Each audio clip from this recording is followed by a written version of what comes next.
certificate. Really? This.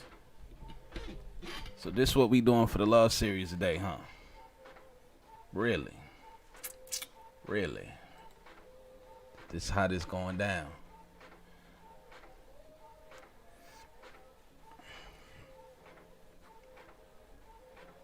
No. That's how this going down. New York men. New York City. Am I missing something? This how this going down. Courtesy of Stevie Steve. This is New York men. Right. Versus ATL men. New York. Atlanta. I don't know how far this gonna go. I don't really know how this gonna turn out. What I do know is, without a shadow of a doubt, this is gonna be funny. And I'm gonna say it like this. Now we about to listen to somebody from Chicago. Yeah! Put your hands together. Have your dancing shoes. Yeah. I don't even sweat the haters. My swag just make me an instigator. You just gave me breath, don't need a ventilator. Gotta protect me from all these infiltrators. Speed up at the accelerator. Spiritual warfare got me like the Terminator. Don't snap in them teeth like alligators, but I keep on going on my escalator. Let's go. I know you love me, Jesus. I know you love me, Lord. I know you love me, Jesus. I know. Hey, so I'm stepping out, 'cause this is what it's all about. Got me dancing for the king. I'm stepping out, 'cause this is what it's all about. Got me dancing now. Let's go. One time, get your dancing shoes on the floor right now. Get your dancing shoes on the floor right now. Get your dancing shoes on the floor right now. We're dancing for the King of Kings and we are feeling good. You know I'm feeling good. You know I'm feeling good. You know I'm feeling good. Dancing for the King of Kings. I'm a child of the King, I don't need no favors, 'cause I know that my God gon' hear my prayers. The force with me like I got lightsabers. Jesus said it, so I always love my neighbors. Got dominion in my city like I'm the mayor. One love, one life, so I'm no player. Sentenced to hell, but God gave me a waiver. Never given to the devil, not later. Woo! I know you love me, Jesus. I know you love me, Lord. I know you love me, Jesus. I know. Hey, so I'm stepping out, 'cause this is what it's all about. Got me dancing for the king. I'm stepping out, 'cause this is what it's all about. Got me dancing now. Let's go. One, get your hands in the air. Get your hands in the air. Get your hands in the air. Get your hands in the air. Come on now. To the right. To the left. Oh yeah. Get your dancing shoes on the floor right now.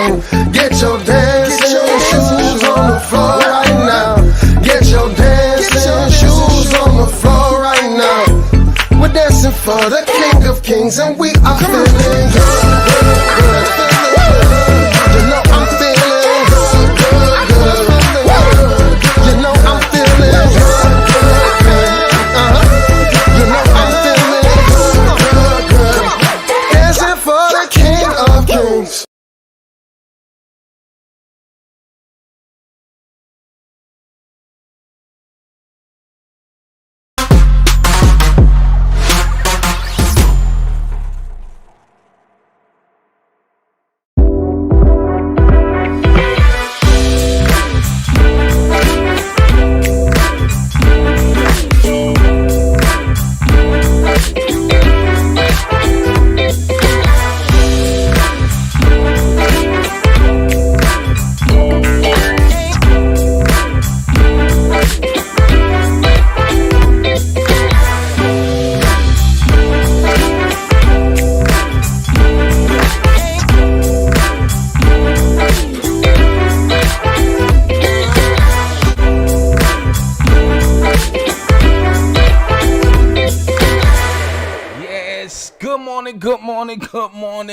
Good morning.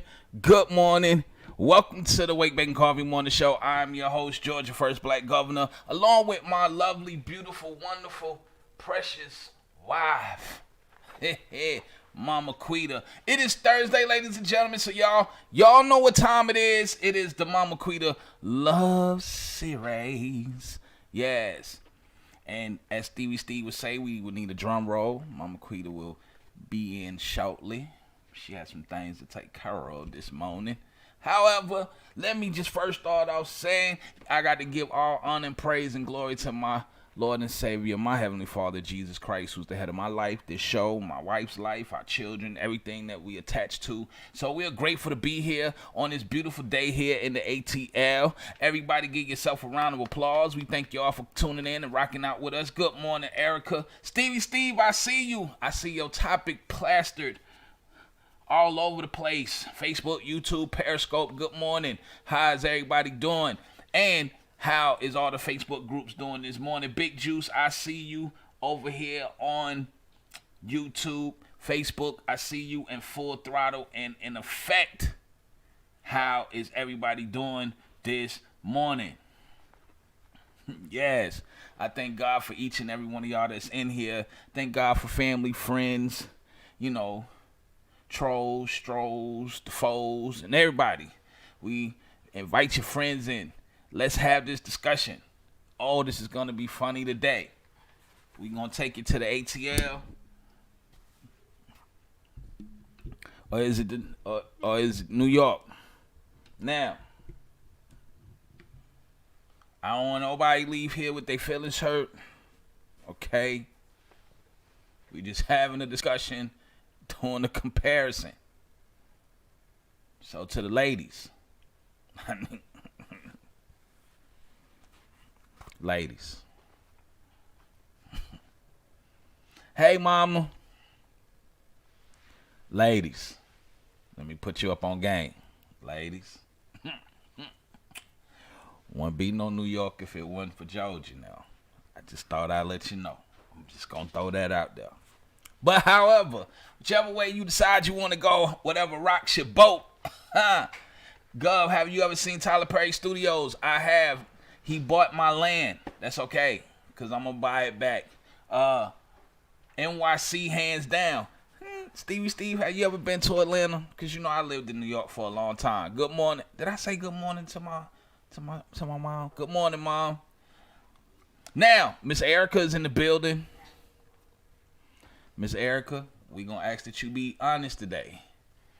We not playing the bias game. I love New York, and I love my home, Atlanta. So I'm not going to be biased. I'm not going to lean one way to the next. I love both cities. I love them both. So, ladies, we just going to have this discussion. Fellas, we going to have this discussion. No fighting. No hair pulling, no name calling, okay? So, I love the city. Almost 17 years I gave it. Atlanta is home. It's my birthplace. So, good morning, Miss Terry. So, on the Love Series today, as by way and request to Steve, ATL men versus men in the city. Steve, we have horse and carriage in the street so you can take your girlfriend and your wife out. You ain't got that there, my friend. Yes, we do. We got the bodegas here. We got the heroes here. We got authentic New York pizza that's made from New York water here. We got the Chinese spots here. We got the horse and buggy here. Erica said funny, she been in Atlanta 17 years. We got it all here, babe.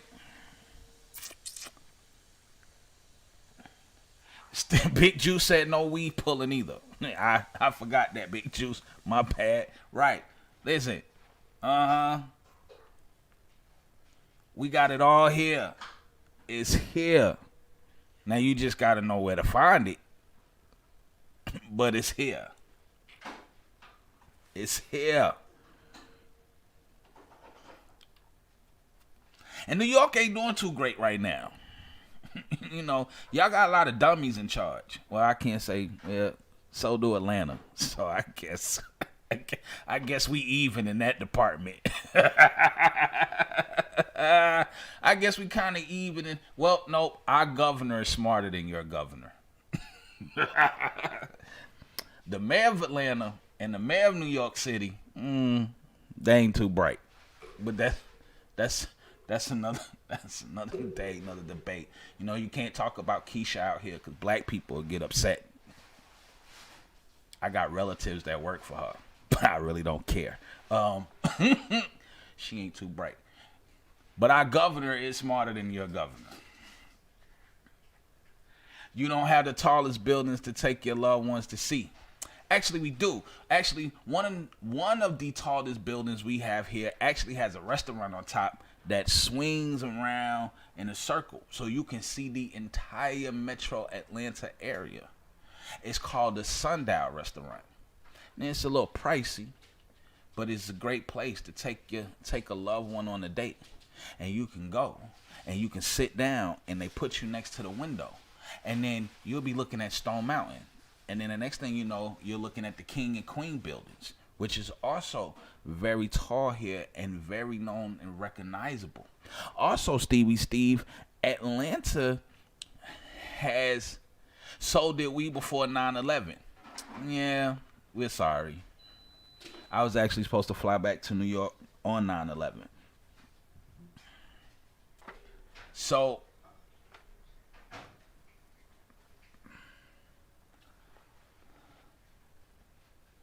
I made good money in New York, ATL more money, and cheaper living expenses. There you have it. The taxes are cheaper. The cost of living is cheaper. Again, we don't have a lot of. New York used to be great. Then y'all start electing dumb people to be in charge, and you kind of just crash.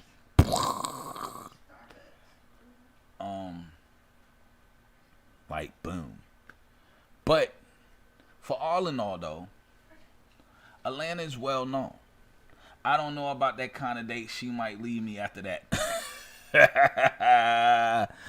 Atlanta has a lot of great things. Atlanta has a lot of history.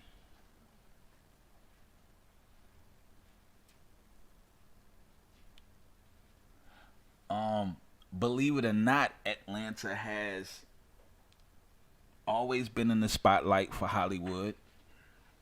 We've shot just as many movies here as New York, even though they depict it as a different city, or they called it a different city. Atlanta has a lot of rich history. Matter of fact, your slaves got free here. It's where the war was fought. And actually, to be honest, Atlanta is the oldest building in Atlanta is probably close to 200 years old, because during the Civil War, I'm pretty sure y'all seen the movie Gone with the Wind. They completely burned the entire city of Atlanta down. Now, Miss Erica makes a great point.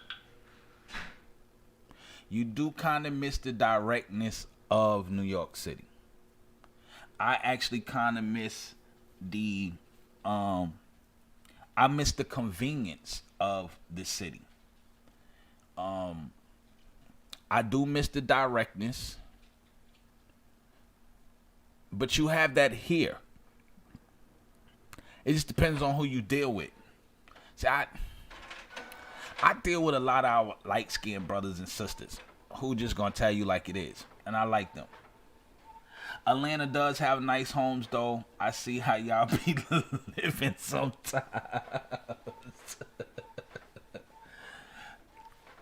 I do give you that. I can't say I do miss the conveniency of New York. Being able to walk out your door, walk across the street. You know, you don't have to get in the car and drive. But however, it depends on where you live in New York. I mean, in Atlanta, because you can just walk. She said it's a hit or miss in the ATL. You are correct. That's why I hang out with more light-skinned brothers and sisters. Because there's always a hit.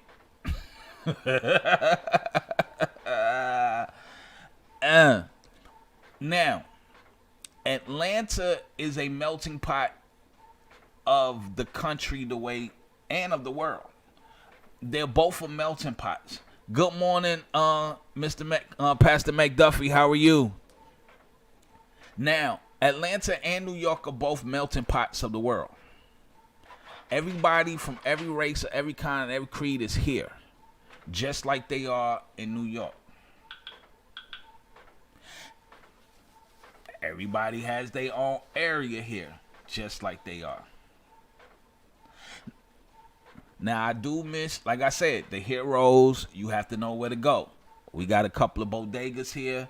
Some of them been shut down by the FBI. But however, you have to know where to go.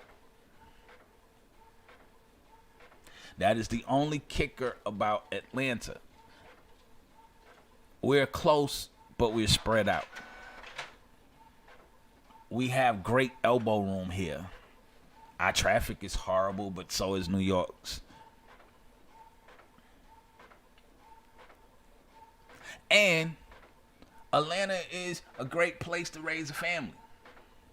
You know how I know? Because everybody keep moving here. Yeah, seriously. I know a lot of bodegas, especially, and a lot of them was from New York. And the FBI came in and shut it down. They was in pretty much all the hoods. Gone. And a lot of and a lot of them were shut down when the hoods were shut down. And that's another thing, is all our projects are gone. Except for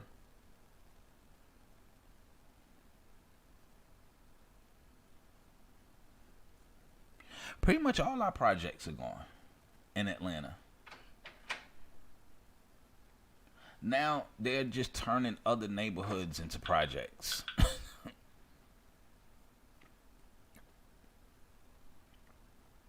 And Atlanta has a lot of rich history. Whether you like the history or you don't.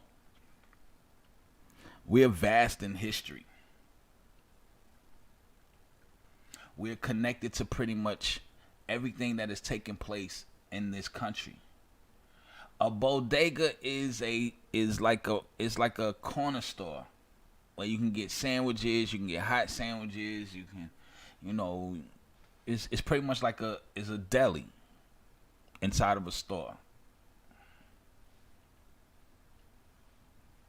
Think about it. The civil rights movement was pretty much carried out right here in Atlanta.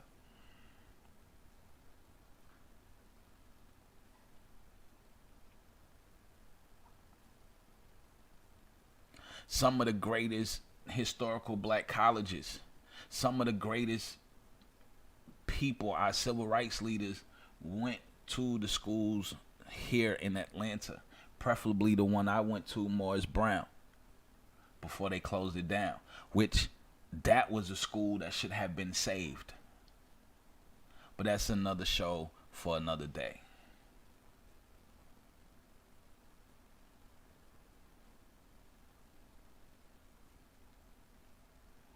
A lot of your great leaders were trained here, schooled here, raised here, birthed here.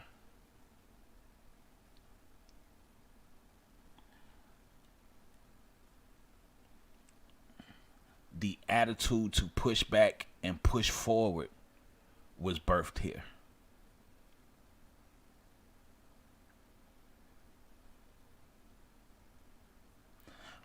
we are considered a phoenix city because we rose from the ashes.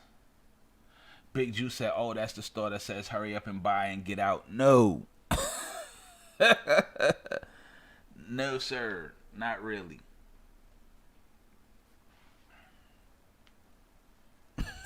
Hurry up and buy. You watch too much TV, Big Juice. In most bodegas, if you don't speak Spanish, you won't know what's going on. So, ATL versus New York. Now, I would trade Atlanta transit system for New York transit system any day of the week. MARTA sucks.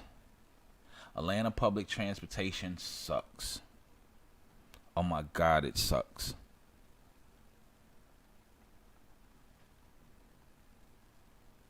And New York has real beaches.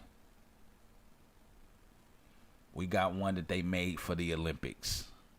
I'm surprised it's still open. It's actually right up the street from here. And I forgot all about it until I passed by it. But I give New York that they have real beaches. Some of them you might not want to go to. Good morning, Miss Shamika. So, both cities have a lot to offer. Both cities have a lot.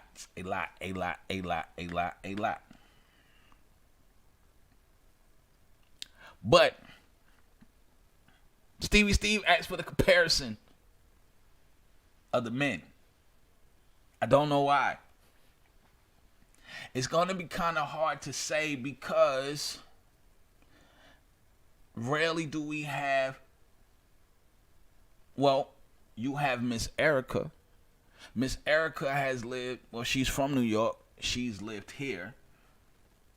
So she can give you an understanding of the dynamics of the difference of them both. Because I'm under the impression, Steve, that this should have, since this was a love series discussion, it was a comparison of men for women. See, it's kind of hard. Now, me and Mama Quita went to school with a lot of people from New York. However, they aren't the same. I pray that they're not the same person that they were when they was in high school.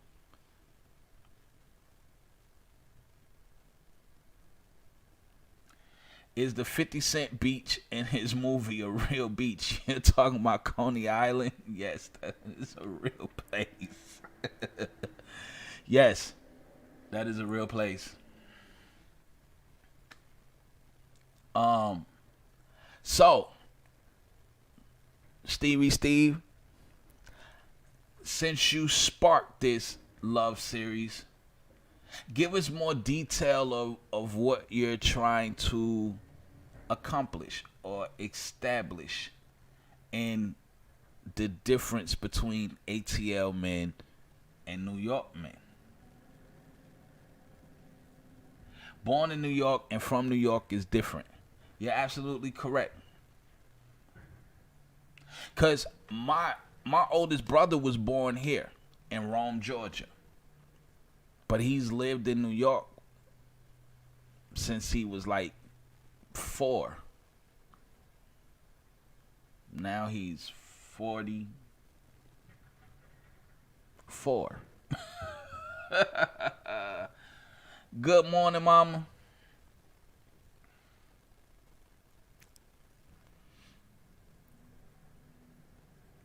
So, and then too, Steve, like I mentioned earlier, you will be surprised how many people who live in New York are actually from Georgia. I never forget. I used to go visit, or I used to go to New York. I used to go to New York often, and I used to always.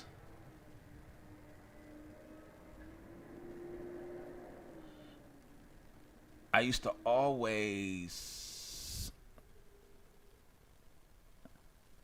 have Georgia plates, and it never failed. Every time I went, I always found somebody who was born in Fulton County. I always ran into an old head who was born in Fulton County. And if they wasn't born in Fulton County, their parents were born in Fulton County. And they moved to the north.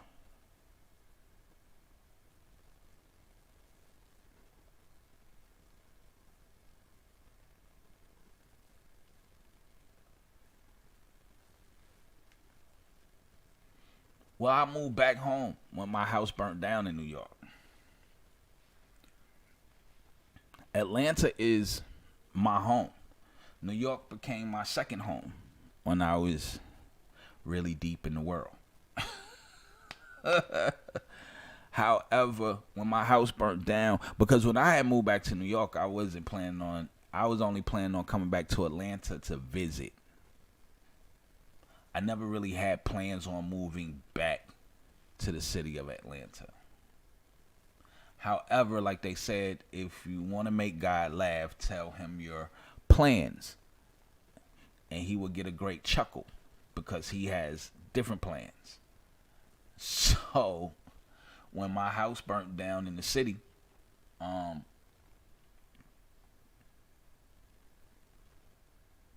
the situation I was in, I could have stayed in New York.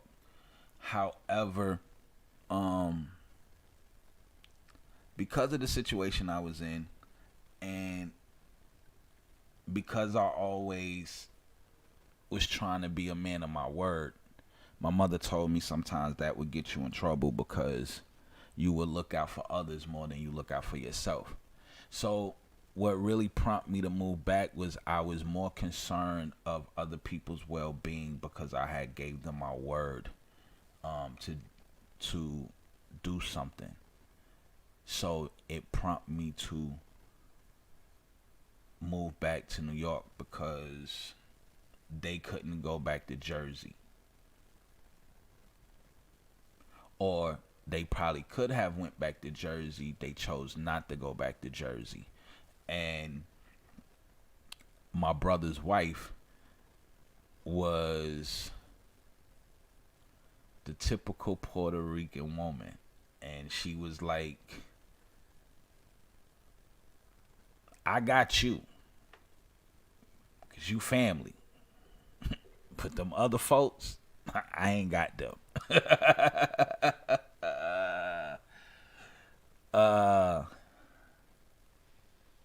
It said, sorry customer, New York City men do more for their women. New York men show more love to their women. I'm just saying. Huh.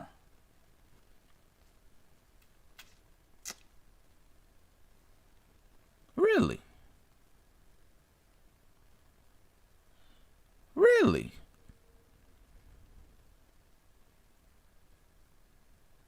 Then why Atlanta has more long-lasting marriages?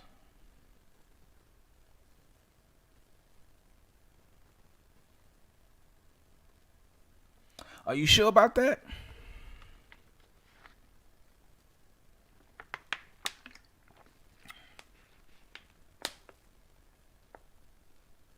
So done with Southern men.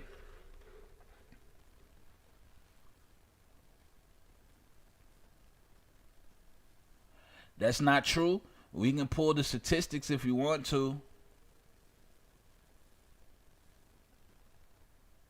Y'all know I did not come on here to play games. Because I knew where this was going to go.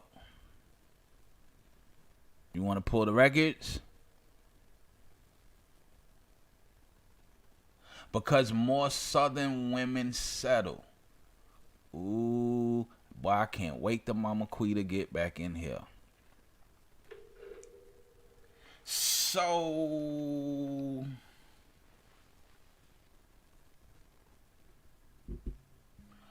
more Southern women settle? I'm confused.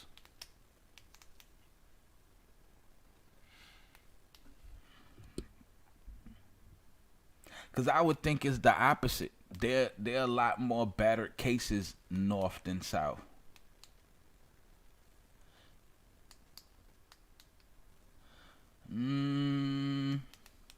More means closer to all than some. Let me get you some tissue. Not younger, older women. Older women settled. Could have been more so that older women believed in the vows that they took than younger women. But could it believe that they believed in death do us part? Could it be that Southerners was raised more on a different value system?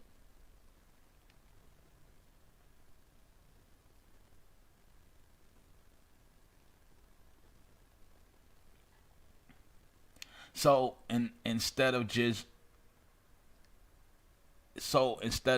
running, who said that they settled? Who's not to say that they stuck to their value system? They didn't allow something to destroy what they built. And they settled, unhooked, staying married. So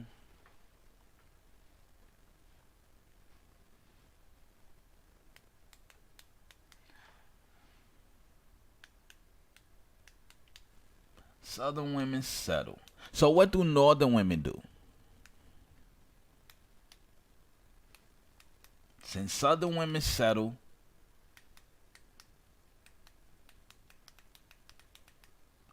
what do Northern women do?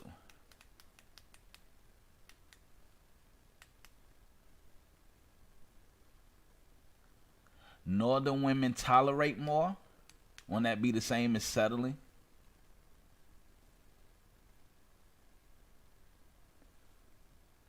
Oh, Southern women tolerate more.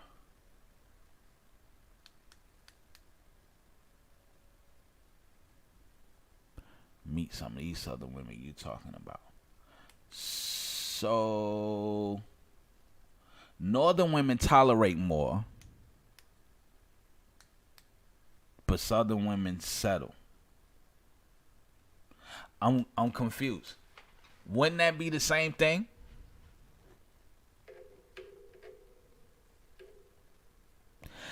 If Northern women tolerate more foolishness, wouldn't that be settling for the foolishness that you're tolerating? Your grandmother was a Southern woman. Okay, so I'm still trying to put two and two together.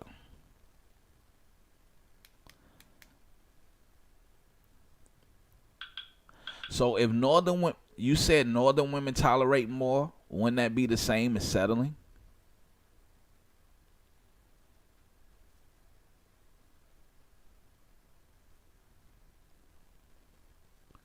Settled and tolerate means you stay in it.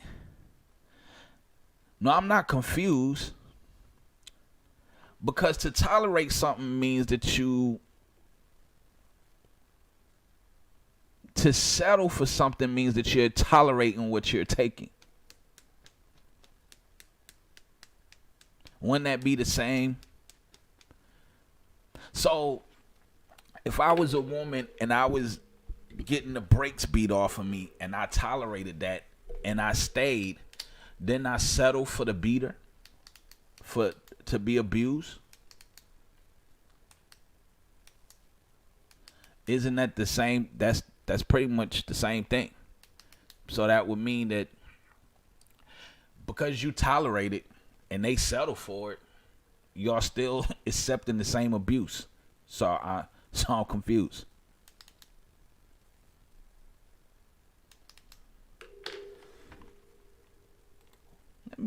Where are my Southern women at?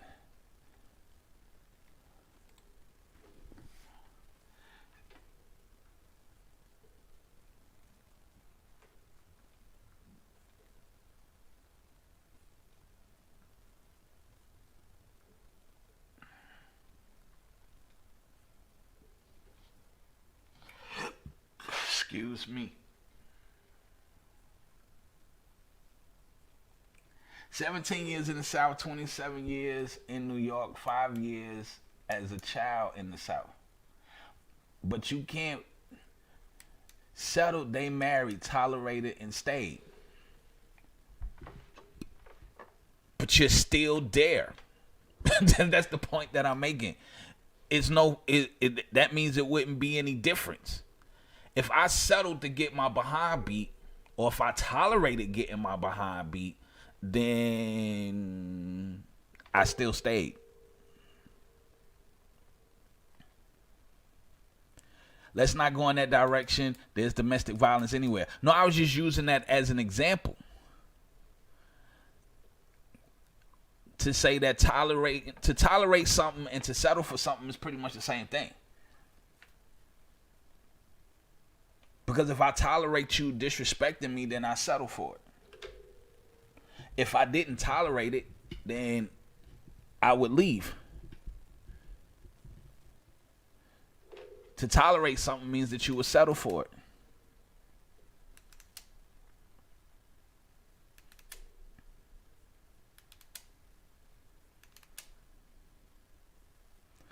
And what facts do you have that northern men love their women more and take care of their women more?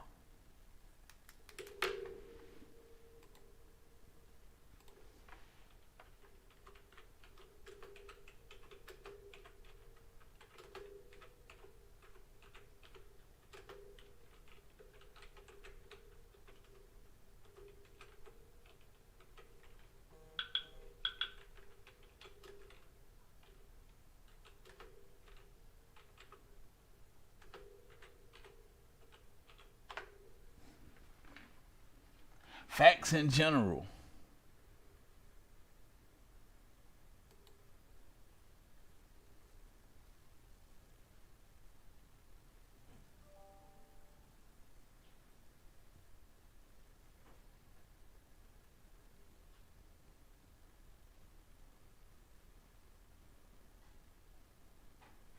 You said facts in general.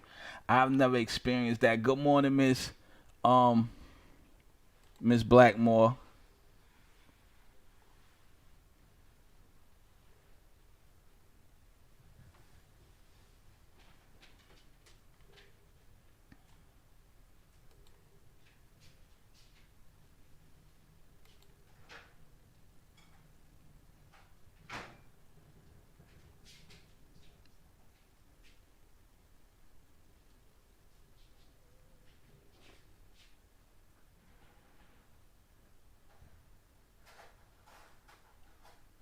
For y'all to love y'all women more, according to statistics, y'all have more single parent families.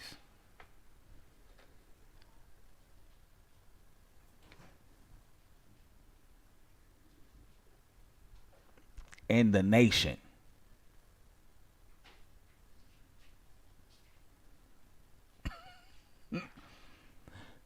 So y'all do a lot more.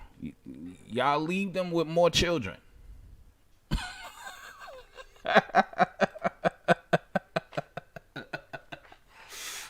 Yes, y'all do. Y'all do lead them with a lot more. Y'all lead them with a lot more children. For y'all to be the #1 city on the list for single parenting. So yeah, y'all do. Y'all wine and dine them and leave them with a baby. I got you. Oh man. Y'all wine and dine them, leave them with children. I got you, Stevie Steve. So yeah, y'all probably do a lot more for women than we do. Cause Georgia was no. Let's see. Let me make sure. Yeah. Well, we made the list. We're way at the bottom though.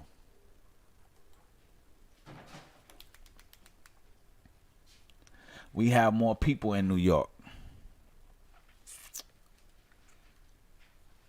This is true. But you still can't prove to me that y'all do more for women than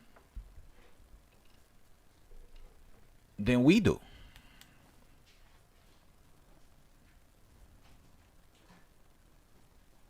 You still can't prove that fact. Well, you still can't prove that statement. If I was home, I would be on my computer pulling up facts.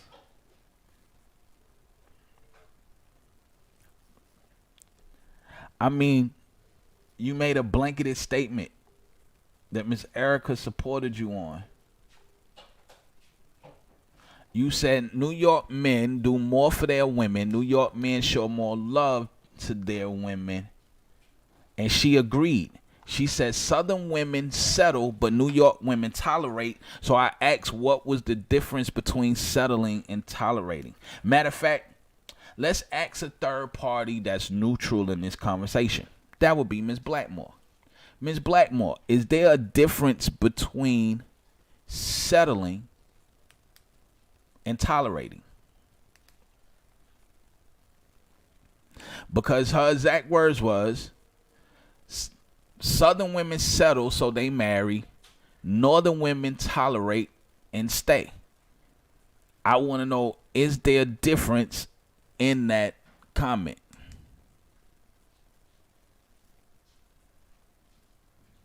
Stevie Steve, you knew this show was coming. You should have came with your facts to the show, Stevie Steve. Now, Ms. Blackmore's a third party. She's in California. She has nothing to do with this. She said, not to her. Not to me either. Sound like to settle for something means that I tolerate the foolishness that I'm settling for.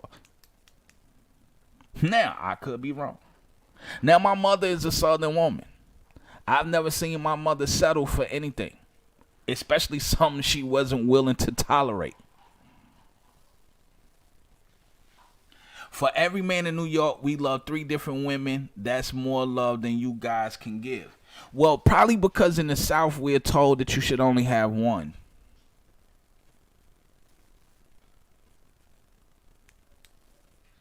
Ms. Blackmore says she's Googling the definitions. And I'll take the definitions. But, Ms. Blackmore, let me also catch you up. So, they said the Southern women settle. But Northern women tolerate. So, I said, wouldn't that be the same? And my mother, if she ain't gonna tolerate your foolishness, she not about to settle for it either. That go for a dude, her children, her brothers, her sisters. It didn't matter. So for every man in New York, we have 3 different women. My brother lived in New York almost 40 years, and he never juggled 3 different women. Actually, my brother was with his son's mother for at least 20 years before they split.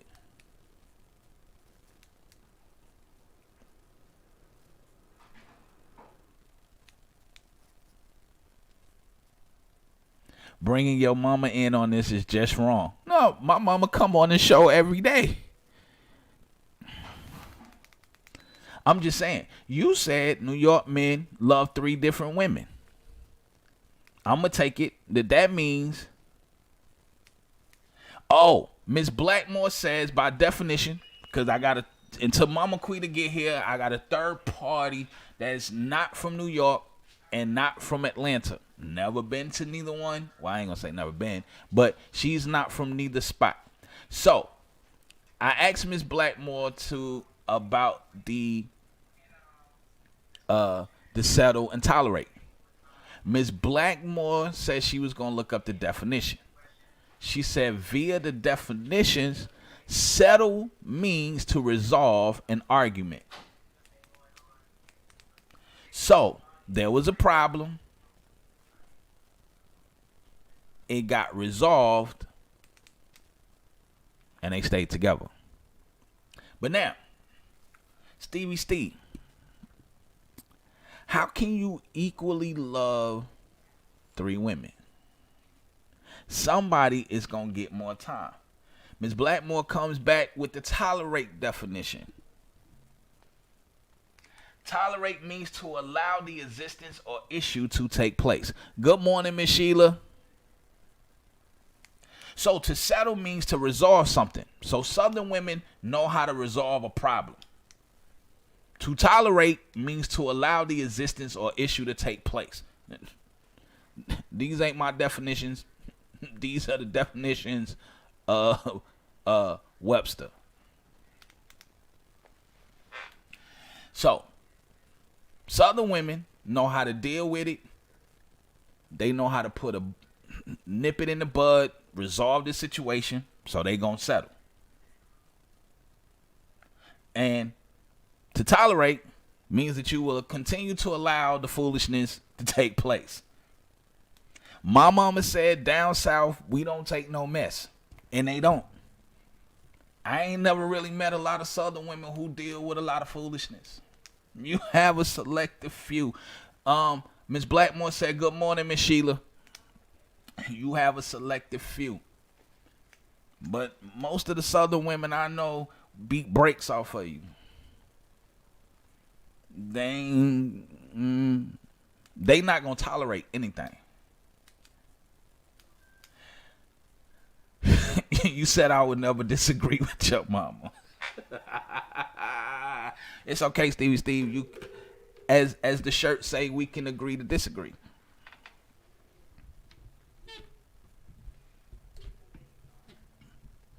My mama said down south they don't take no foolishness. They don't do that. That's a no. But Steve, I still need you to tell me how, and since you got Miss Erica here to back you, because we're talking about men. Let's leave boys off the table. Because there's a lot of boys over 25 in New York, and there's a lot of boys over 30 in Atlanta. So, men, you said that New York men love their women more than we do. Let me actually quote you correctly. You said New York men do more for their women. New York men show more love to their women. My mama said it's okay that you disagree, Steve.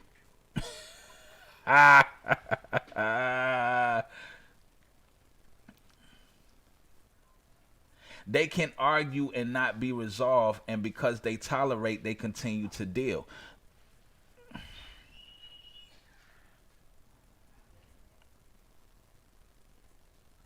But then that would go against the definition of settle. See, the question becomes now, what is your definition of resolve?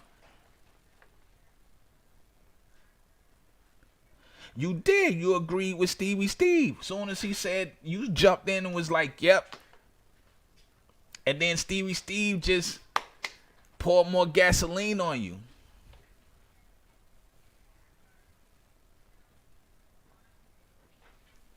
You want to go back through the comments?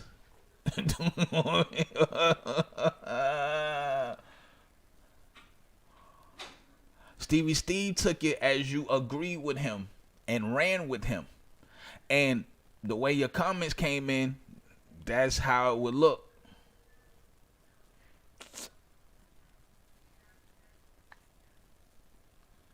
Miss Blackmore said, down south, up north, east, west coast, shouldn't put up with mess of any kind. I agree with you. Now, to resolve, people resolve their issues differently.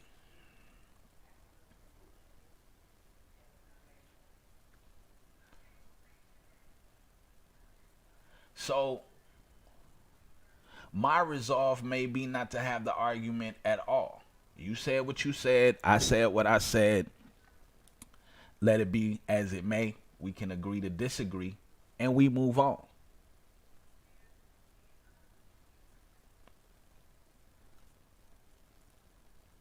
That can be a form of resolve.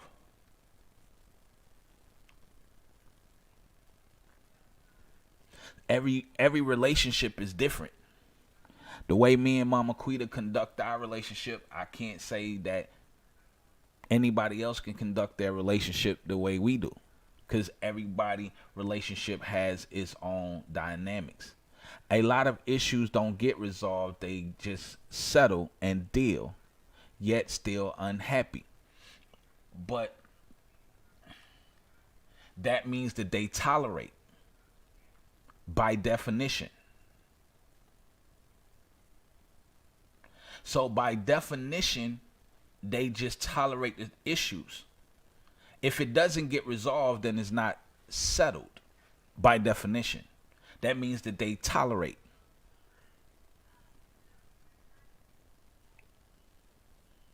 If it grows to bitterness, is not resolved. That's why I said it's to say that Southern women settle and Northern women tolerate. So to settle and stay married means that they have resolved their issue. That's why they're still married. Some people just tolerate a situation and they stay. Should they tolerate a situation? Probably not. Do they tolerate certain situations? A lot of people do.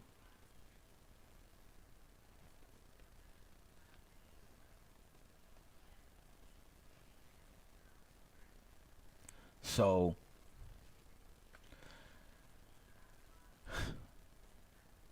but Steve said no one's on your side. You know, Steve, when you thought Miss Erica was on your side, you told me facts are facts. And do I need for you to give me some tissue? That was based on me saying longer lasting in the South. Right. Because Steve didn't present to me any facts or evidence besides the fact that New York men can love 3 different women at the same time.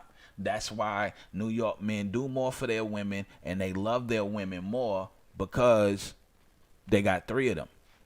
That's not explaining to me how New York men can outlove a Southern man.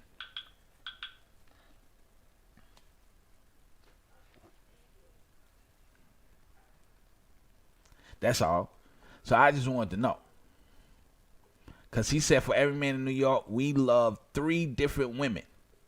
And like I said, my brother was with the same one woman for almost 20 years. When they went their different ways, then when he got married, he was with that woman for the last 8 years. So I'm trying to figure out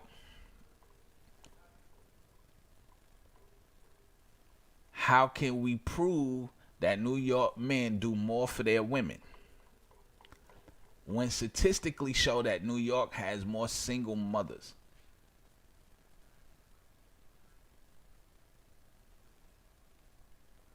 Miss Julia says Southern women were probably raised in the church. Southern men were probably raised in the church. You're absolutely correct. I know some Northern men who were raised in the church too. I think environment has a lot to do with a lot of things.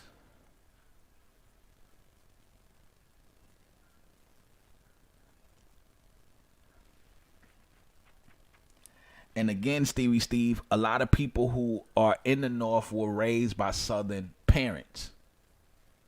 Or they was raised by Southern grandparents who still had Southern values. So regardless of the values of New York City, they were still going to be raised in Southern values. It said that means nothing.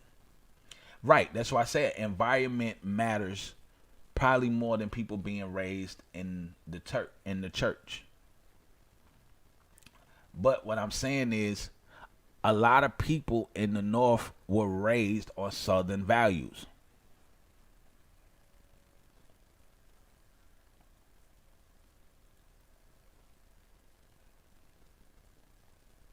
Right. New York City is very different.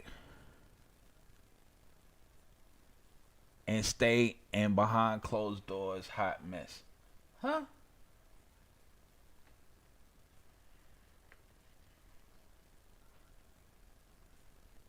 Don't confuse Miss Erica on that one. And Ms. Blackmore makes a great point. New York has a different principality, a different attitude, and a different spirit than Georgia does. The only sad part, Ms. Blackmore, is the city of Atlanta is trying to pick up that spirit and attitude. It's trying to adopt that one, and it's trying to adopt the one in California.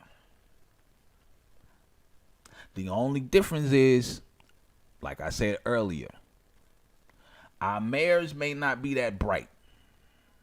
The mayor in Atlanta and the mayor in New York, definitely not that bright. But our governor, he's a little smarter than New York governor. A whole lot smarter than Como. Right. Our governor is smarter. I'm saying the marriages last longer because they tolerated and they stayed, but behind closed doors, unhappy.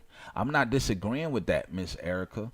What I was saying was, then that means that they would have, by definition, that means that everybody just tolerates. By definition, settle means to resolve your issues.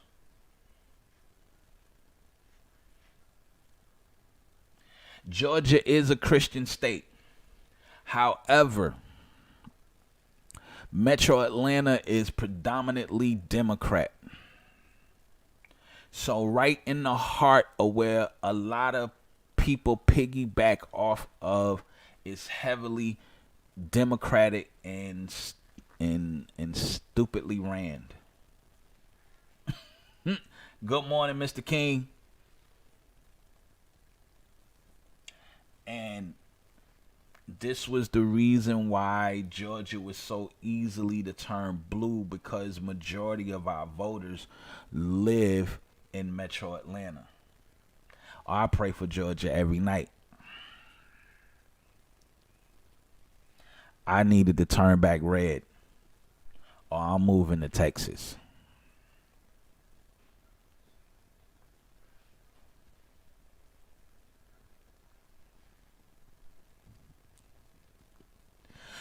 Mr. King said, "This ain't my topic. I'm from the Midwest." I can't.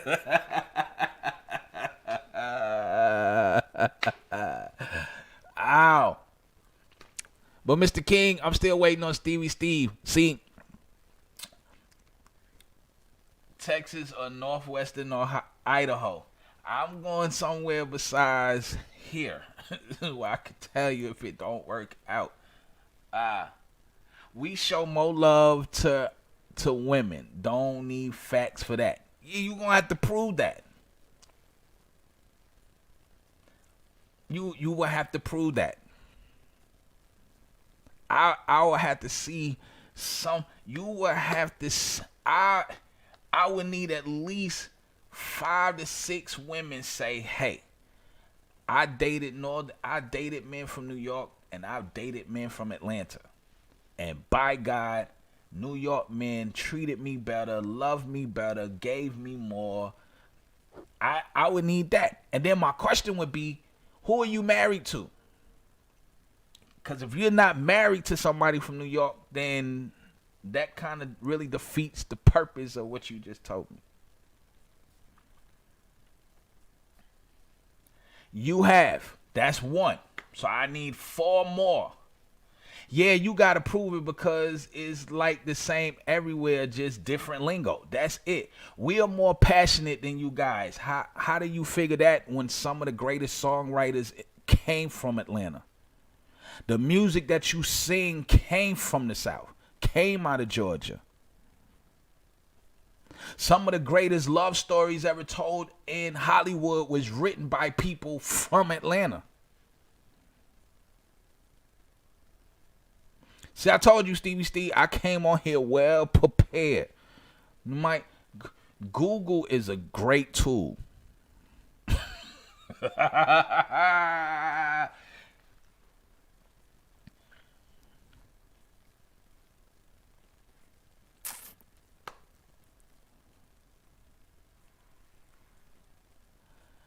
How can you prove that you're more passionate than we are?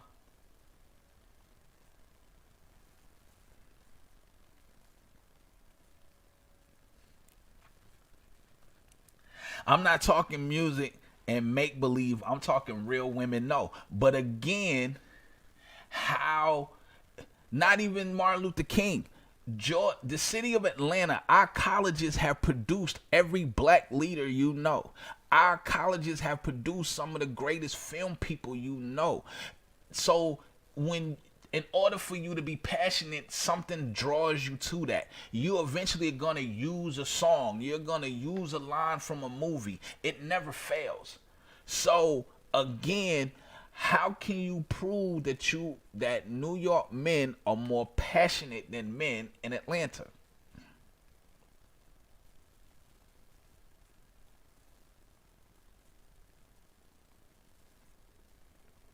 You will have to prove that. Men has ego. Miss Divinity said men have ego and pride that makes them not so passionate. Leaders cheat and lie. This relationship, that doesn't matter. A lot of leaders cheat and lie. But Stevie Steve said that New York men have 3 different women. That's why they love more, because it's 3 of them. They have 3 women. I guess he's saying that Atlanta men can only have 1 woman.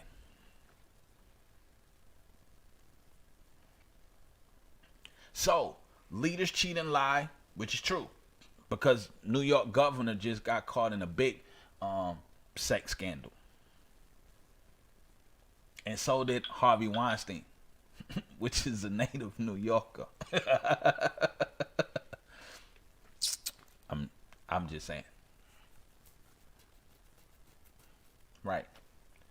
So I guess Stevie Steve saying that Atlanta men, we only got 1 woman, and we don't do anything for her. Why? Because Stevie Steve said the reason why that New York men are more passionate and they love more is because they have 3 women, and Atlanta men only have 1. And then I'm about to debunk all that. And then like I said, based on how your comments came in, Miss Erica, it was almost like you was gaslighting Stevie Steve, because he was telling me I need tissue and all that other good stuff. And then that's when we said Southern women settle and Northern women tolerate. And I was like, well, ain't that kind of the same? And then Miss Blackmore was like, no, not by definition. Settle means to resolve, and to tolerate means to keep it going. So, I was just, like I said, it was just like how the comments were spirit. So we have to entertain the 3 woman thing, because that's part of Stevie Steve facts. Wait, we share our love, maybe not 3, maybe 5. Okay. So, sorry, babe. Mr. King said men everywhere have more than 1 woman, but not me. I'm happily married. I only got 1. I only need 1. You know what I meant by settling. I did. That's why I said, to me, settling and tolerating would be the same thing, based on how you were saying it. But that's why I asked Miss Blackmore, because she's not from New York or from Atlanta, and she was like, well, let's look at it from a definition standpoint, which settle means to resolve, and tolerate means to accept the continuation of foolishness. Thank you, Mom. I wasn't afraid to cut my neck. Oh boy, I didn't know she was gonna be here. It's her love series. What are you talking about? I had a meeting this morning, and I was gonna be in. How dare you? How dare you? How can I tell you that I'm gonna do something and then you say you didn't know I was gonna be here? How dare you, Stevie Steve? I don't appreciate it at all. Mr. King said, I don't settle. I invest into a life partner. Well, here's the thing. Settle by definition and by the way that Miss Erica was using it are the same, because technically when someone settles, that means that they have What was the definition that Ms. To resolve the issue, They have resolved but their issue in not based on how she was using it. Oh. She was using it. She said Southern women settle, okay. Northern women tolerate. And I was like, well, what do Okay. you mean? She was like, well, so I was like, so if you're getting the brakes beat off of you, how does that work? So she was like, well, Northern women tolerate that. Southern women get married. And so that's why I was like, well, and by how Wait, you're say using that again. I Southern said- women Southern women settle. settle. Northern women tolerate. So I was like, well, by the way you was using it, and this is not to come at Miss Erica, just My comment was based on longer lasting marriages. Yeah, because I said that Southern folks have longer marriages. So based on what I said, she rebutted that Southern women settle, Northern women tolerate. I'll let you. Okay. Oh, nah, you can't sit over there because that stops. Okay. So I was like, so if we getting the brakes beat off us, are we settling?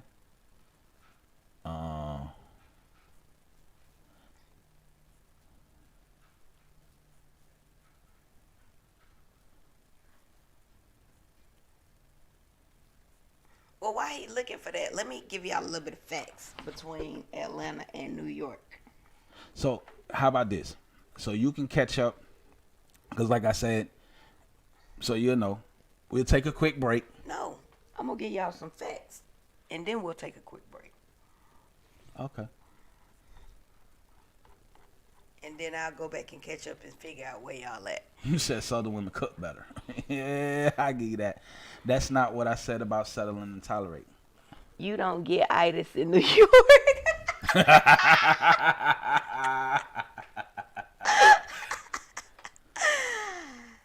Hey, mama, how about getting remarried again? I did, and this is the last time, boo. Okay, so here are some facts that I found out, and the rest of the conversation is going to be quite interesting because when I was looking up the difference between Atlanta men and New York men, the only thing I kept coming up with was dating apps. We are in a patriarchy society, so men have the tendency to control, which makes them less compassionate. I I got disagree. family in both places. Okay. I kind of disagree with that. Just because I'm at the head doesn't mean I'm not compassionate. Well, we gonna come back to you, Miss Divinity, because we got reasons for all of that. We gonna come back to you. So let's get some facts. Let me give y'all some facts, and then we're gonna go into a quick break, and then we gonna come back and we gonna dig in. Since I'm late, I'm sorry. New York do have better pizza though. Really? Shut your face. Okay, so first off, population versus population. Atlanta has 465,223 as population. New York has 8,560,072 people. But when compared, there is a 0% more densely population. Meaning, I guess because of the size of the state, they're about equal. Even though there is a big difference in the numbers. But that doesn't matter. In Atlanta, you're looking at about a 2.7 year difference in age. 2.7. The male population in Atlanta is 49%. New York population is 47%. So there's not a big difference. The median age in Atlanta is 33.5, whereas the median age is 36.2. So y'all old. Really? Shut your face. Now, as far as relationships go, married population, Atlanta, 29.1%. New York, 42.7%. And now I found these right here really interesting because New York makes Atlanta look horrible when it comes down to actual marriages. Currently married, Atlanta 27.1%, New York But let me ask 39.5%. this question: when you looked up New York, are you looking up New York City, and are you basing the entire No, state of the New York state. on right? But you're basing the entire state of New York on the city No, the of Atlanta. state. So Okay. You're right. You're right. So you're you're right. basing you're New right. York State versus on the Well, city you of know what? Atlanta Hold on. Let me go back to my article. How about that? instead of state versus state. Hold on. Let me go back to my article because now that you say that, I didn't think about that. That's a good point. No, it says cities. Compare cities. New York and Atlanta. New York versus Atlanta, Georgia. Yeah, but there's almost So 8 million people on the island. But you asked me if we're doing cities or states, and this says cities. Period. Get out of my computer. I don't need you checking up on me. I'm checking. Okay, now back to my stats. Don't give up, Steve. Steve. Don't give up. Hold up, we need to come back. What I said was not repeated correct. I'm gonna do my research. I'm gonna go back on the break, Miss Erica, and we gonna get it straight. Don't worry, I got you. I just want to give out these facts real quick. Currently married in Atlanta is 27.1%, New York 39.5%. Currently married but separated, Atlanta is 2%. New York is 3.1%. Single, 70.9% in Atlanta versus 57.3% in New York. Never married, 54.3% in Atlanta versus 43.9% in New York. Divorced, 10.9% in Atlanta versus 7.8% in New York. Widowed, 5.7% in Atlanta and 5.6% in New York. That's like the closest of anything that we have. Yeah, but you also take. Can you hush till I get through with my stats? Go ahead. Jesus. Family households. You have 81,820 versus 1,881,005. Now we have to remember again that goes to the size of the state. Married with children, Atlanta 22.5%, New York 28.3%. Married with no children, 35% Atlanta, 32.8% New York. Single with children, 26.5% and 20.7% in New York. And this comes from Best Places, article from Best Places, www.bestplaces.net. And it's a comparison of the cities. You can go in there and compare any of the cities to each other. I just found those to be really interesting that New York takes marriage more seriously than Atlanta. No, that's not true. New How York, you go? because I was lived in. I don't care what but- you live in there. It don't because matter. you The can't- stats tell you. The But you reports can't. tell you. Okay, so let's put out another fact. Okay. In Atlanta, we can get divorced under irreconcilable differences. It don't matter. You can't do that in New York. But it don't matter. So people who are still considered married aren't even together because of irreconcilable differences. So in order for you to get a divorce, I can't divorce you. No, I'm not wrong. In Yes, New you are. York City, they just passed a law just a year ago that's just It starting don't out allowing matter. you to get It does not- irreconcilable now, differences. when he came on, was he not the one who said, "Let's not leave here with our feelings hurt"? I'm giving you with the stats. I've served and the more divorce reports papers say, than ATL, and he more getting doing anything. upset. But the question, is you this? might be serving more divorce papers, but the question is, you're not serving divorce papers in New York, so you really can't have the comparison. Number two, New York just passed the irreconcilable differences It law. does not matter. What I'm saying is, on this note, what it is if I can't divorce you, then we're still on paper married. It doesn't matter. So you can't really count that as full. Then they're separated. You could come over and help Quita. Then they're separated. But New York doesn't do separation. Obviously, it says married but separated, and there's a number for it. Unless that just came in, New York just started doing irreconcilable differences. It doesn't. No, because you can be separated. Okay. Obviously, you can be separated if they're counting it in the stats. But they won't give you a divorce. But it don't matter. You're still separated. You're counted for in either one or the other.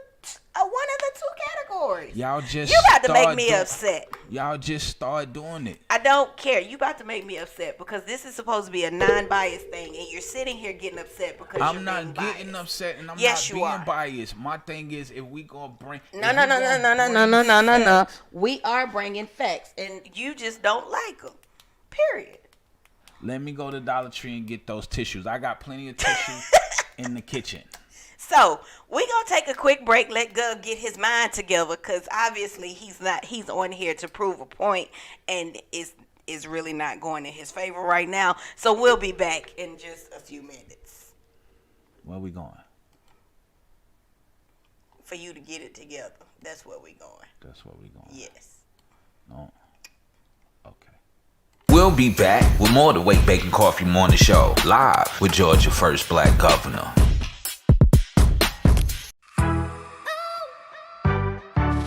God's word, the Bible, is very relevant. Each week on Straight Talk with Pastor Patch, God's word, the Bible, is very relevant. Each week on Straight Talk with Pastor Patch, we'll even chat with Atlanta locals, believers and non-believers alike. We'll just sit down and talk about it. Each week on Straight Talk, as we organically apply Holy Scripture to everyday life. I think it's long overdue that we get back to basics. Don't you think? I'm pretty excited about it. Can't wait to hang out with you. One love. Did you know the average certified forklift driver makes $52,000 annually? Here at GVS, we train forklift operators in the area of stand-up, reach, and sit-down forklift. And we're OSHA certified. Open enrollment starts now. Classes start May 17th, and class duration is for 4 hours. So act now, because seats are very limited.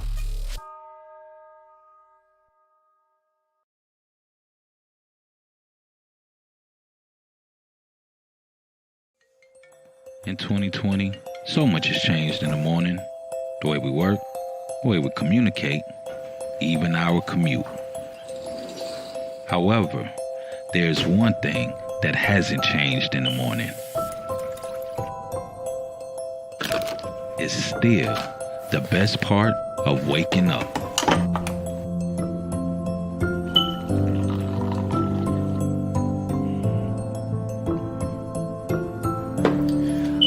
Good morning. It's a beautiful Monday, ladies and gentlemen. Folgers, still the best part of waking up for generations to come.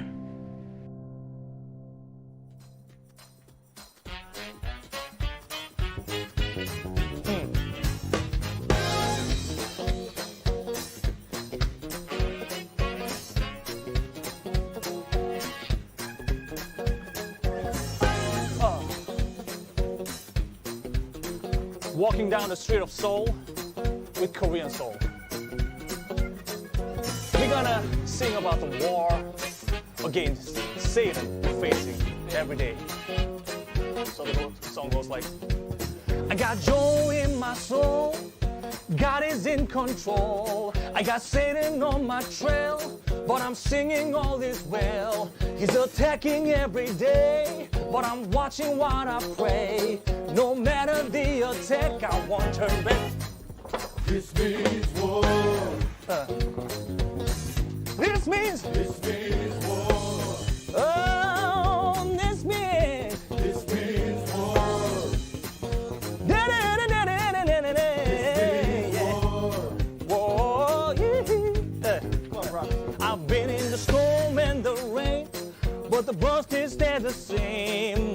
never going wrong. My war clothes are on. I might be in a daze, but you can't have my praise. No matter the attack, I won't turn back. What? This means war. Hey, I say this means. This means war. Oh, what you gotta say this means. This means war. Oh, yeah, yeah, this means. This means war. Yeah, I plead, yeah. I plead the blood. Power in the blood. I plead the blood. Healing in the blood. I plead the blood. Oh, I plead. I plead the blood. One more time, say. I plead the blood. Hey, power in the blood. I plead the blood. Hey, healing in the blood. I plead the blood. Oh, I plead the blood. I plead the blood. Yeah, this means. Woo! Oh, this means. This means war. Yeah, this means. This means war. One more time, say. This means. This means war. Oh. Listen. You might be in a storm or rain or you might be in a daze, but the blood still stays the same. You gotta believe it. Yeah. I gotta say, you can have my family. You can have my family. You can have my increase. You can have my increase. You can have my breakthrough. Hey, you can have my, you can, I plead. I plead the blood. Power in the blood. I plead the blood. Healing in the blood. I plead the blood. Yeah. I plead the blood. Say this means. This means war. Oh. Say this means. This means war. Say this means. This means war. This means war. This means war. This means war. Y'all know what time it is. Hey y'all. Allow me to introduce myself. I'm Mama Quita. and this here is the Mama Quita's Love Series. Y'all know what time it is. So grab your pen and your pad and put on your thinking caps. And let's get down to this relationship business. Y'all know what time it is. Mama Quita's Love Series. Yeah. Y'all know what time it is. Welcome back to the Wake Bacon Coffee Morning Show. It is the Mama Quita Love Series. ATL men versus New York men. Yeah, we in the building. So, we loving the city. We loving the South. You know, we doing. Yeah, somehow, some way. Right, there we go. So, ATL men versus New York men. We're in the building. Mama Quita's going over the joints. Mr. King said, why y'all arguing? That's how we have fun on here. Mr. King, you know, then it'd be boring.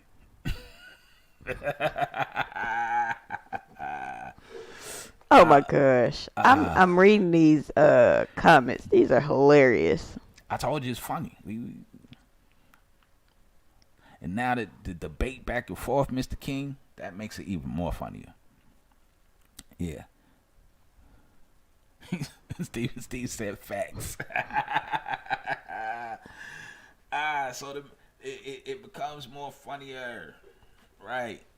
We didn't want to make this a boring stat show. Well, ATL men do this and New York men do that. And, you know, and according to statistics, it's going to be like this. So. Okay. So she said Texas. Oh, that's because I said Georgia's acting up.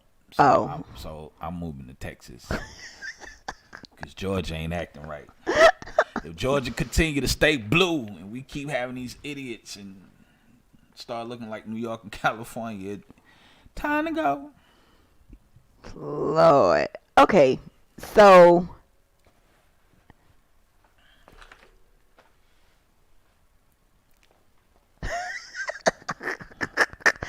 Okay, wait.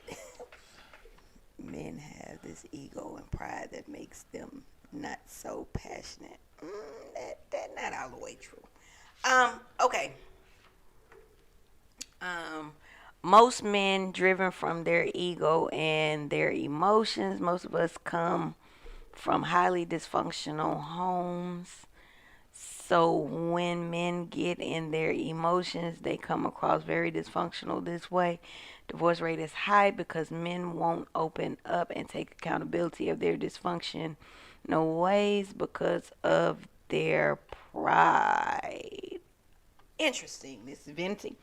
Okay, so Miss Erica says, settled so they married, tolerate and stayed. Settle, resolve agreement, tolerate, allow existence issue to take place. Well, my question would be more so, why did Oh, my bad. I'm sorry.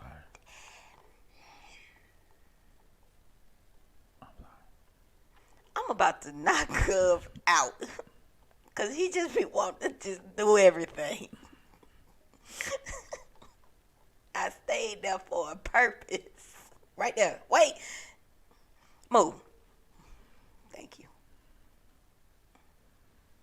Okay.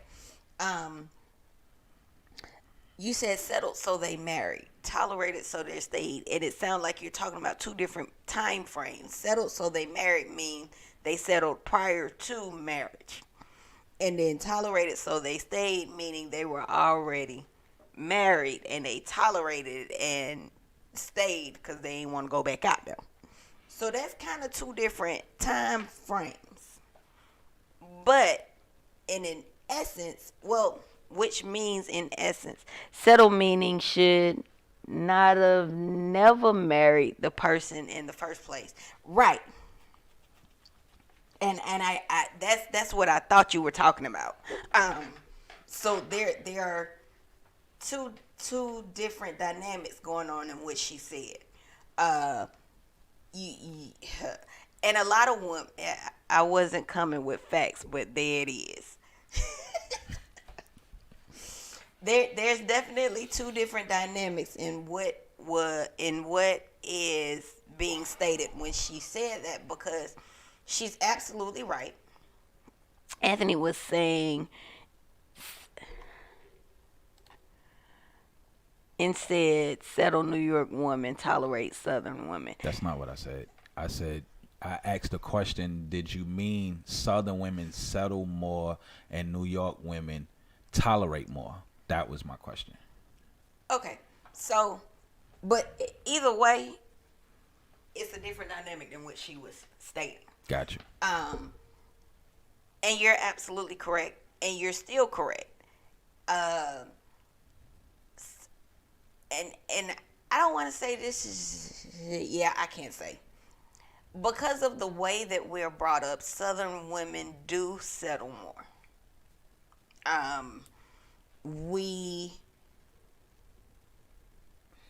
And I think the dynamics is changing now. With the next generations that are coming up, even with, because, and I want to say that with our generation, Gotcha, is where we stop necessarily settling and kind of flip the switch, whereas instead of settling now, we're going to do what they do. It took us getting older, and I'm just going to be frank, because even after going through everything that I went through and dealing with my ex-husband, I got to that point where within the marriage, after being married and dealing with the foolery, it was like, well, dude, and I'm saying this in the new Mama Quita way, because the old Mama Quita way would be like, nigga, okay, I got you, we go. You think you the only one who can do, Okay. And now, instead of being married and doing that, the women are now just saying, I ain't got to get married. I can just do what you do and we can keep it moving. We can keep it rolling.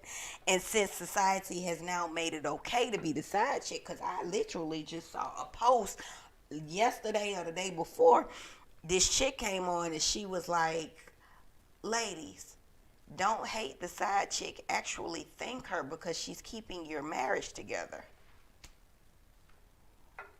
What? Did you actually just... And I thought about actually responding to her, so maybe I'll do a show responding to her because obviously you have some issues and I'm not going to go because I could go in on that and her all day long. But there are plenty who think the same way.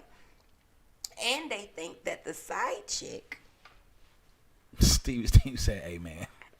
And the side chick thinks that she has a leg up. And there's a lot of issues with that. But I do have a question. Ask the question so I can keep going. No, go ahead, keep going. Never mind. Because yeah, never mind. Go ahead. Yeah. Okay. So I just can't live in sin like that. Want to be married, just foolishness out here. Y'all find me a good man. But see, that's the time that we're living in. And there is no more settling, because if it were settling, more women would settle. If he cheats with you, he will cheat on you. You're absolutely correct. What idiot would think such a thing that y'all need to stop watching Netflix. Well, here's the thing. They've made it... No, because women have made that okay. So, Steve, what's so true? Miss Blackmore said, wow, that is so wrong. When you find them, Erica, just bring them by the house. Let us scan them. Drop them in a boiling hot water. Let's make sure he... You know what? he say what he say. Yeah. I can't. Hey, you got to boil people now these days because you don't know what you're getting. He's gonna freaking cheat anyways. That's not true. That's not. All men don't cheat. That's so not true. And here's the thing. See, that's a New York way of thinking. But here's the thing. Here's the thing. And I blame the women also, Erica. I definitely do. But here is the thing. The numbers are skewed. Because if you think about it, and it's on the same mindset of, I can do 100 things good and one thing bad, and the only thing you'll remember is the one bad thing. It's the same thing with what we see with the agenda. Men deal with some crazy females. Absolute. Boy. The craziest one came out of New York City.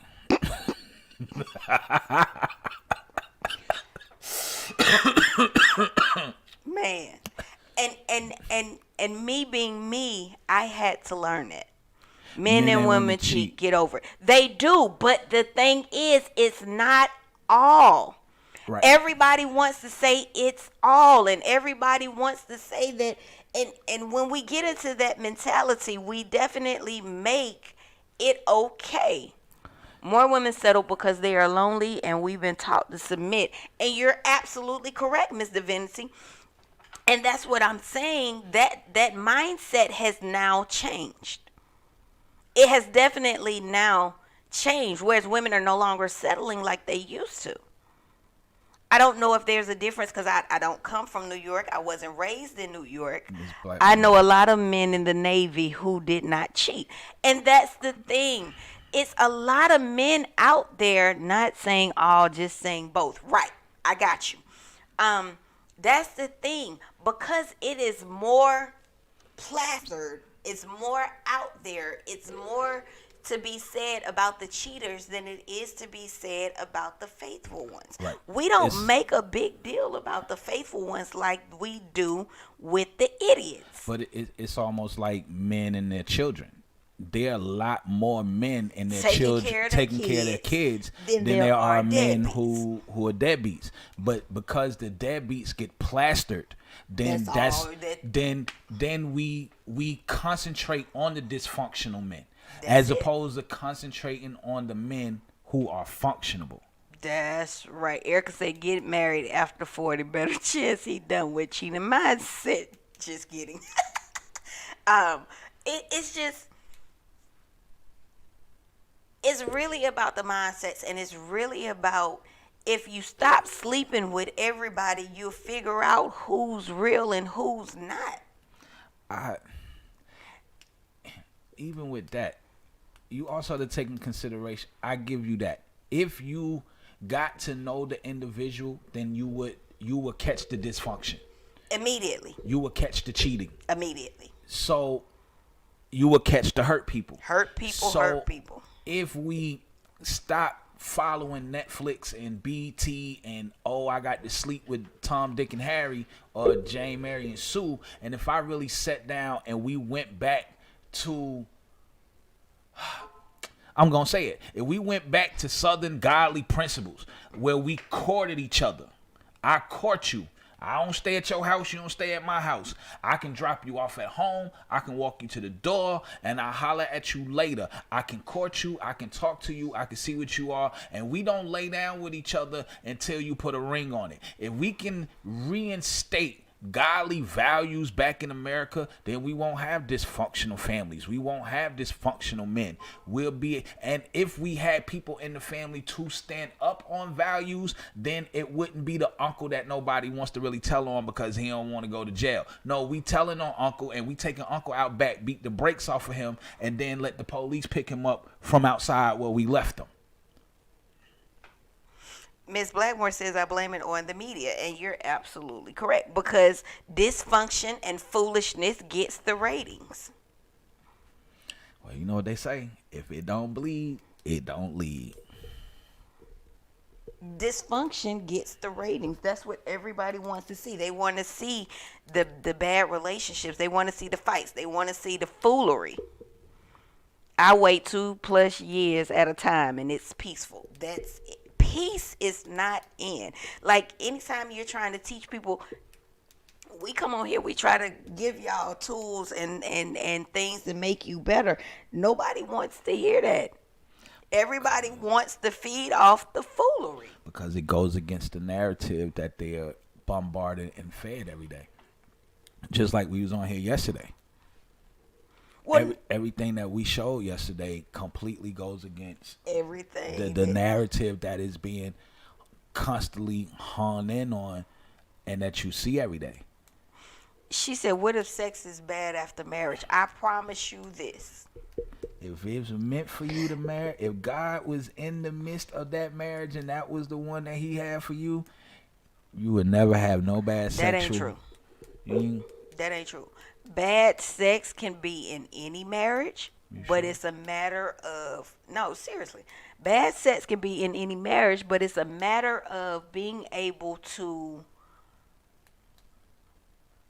talk about it, pray on it. Yeah, we're going to bring God in this because God can revitalize anything. Right, and make it great.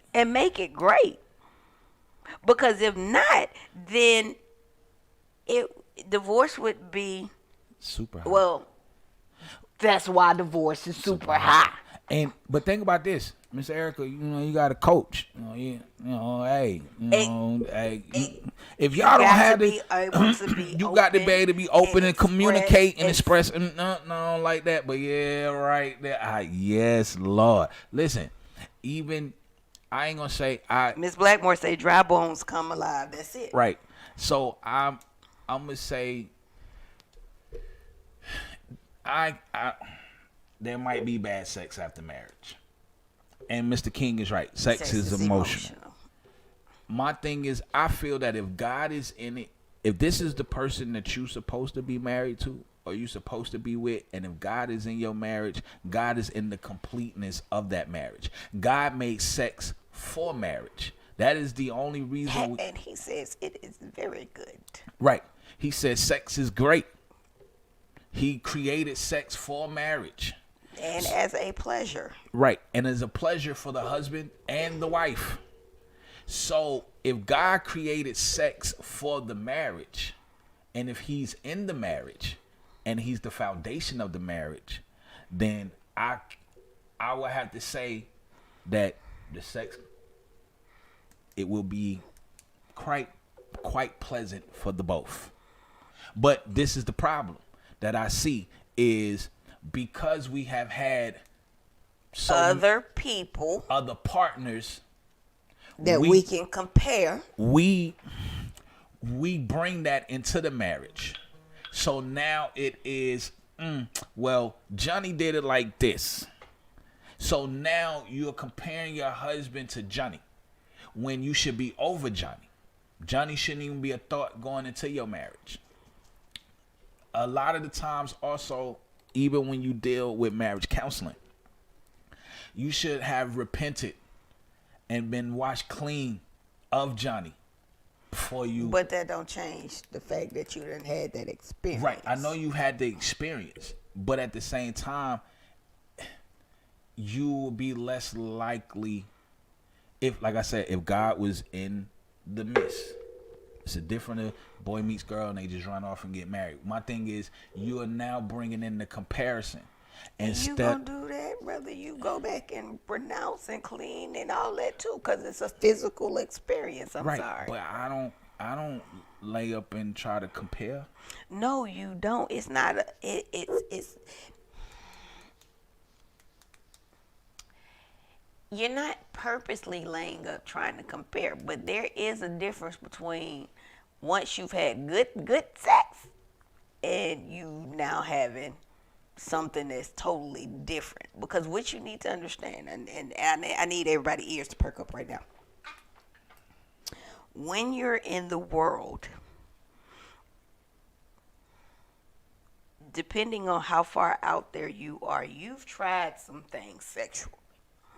Okay? And the lust part will take you to a totally different place than it would if you get with someone who's never been there. So there will be a big difference. I give you that. In the sexual area. Now,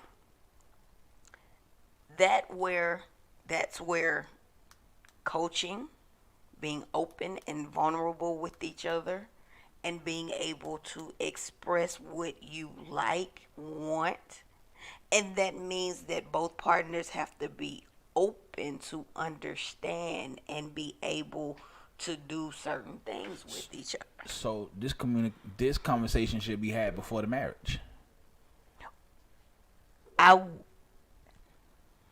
Because you might want to hang from the ceiling. But hold on. Want to hang from the ceiling. You're right, but at the same time, you honestly don't know until you get into. But that's why I said this conversation should be had. But again, you don't know, because until you actually are in the act or have done the act, you still don't really know what you're getting into, if that makes sense.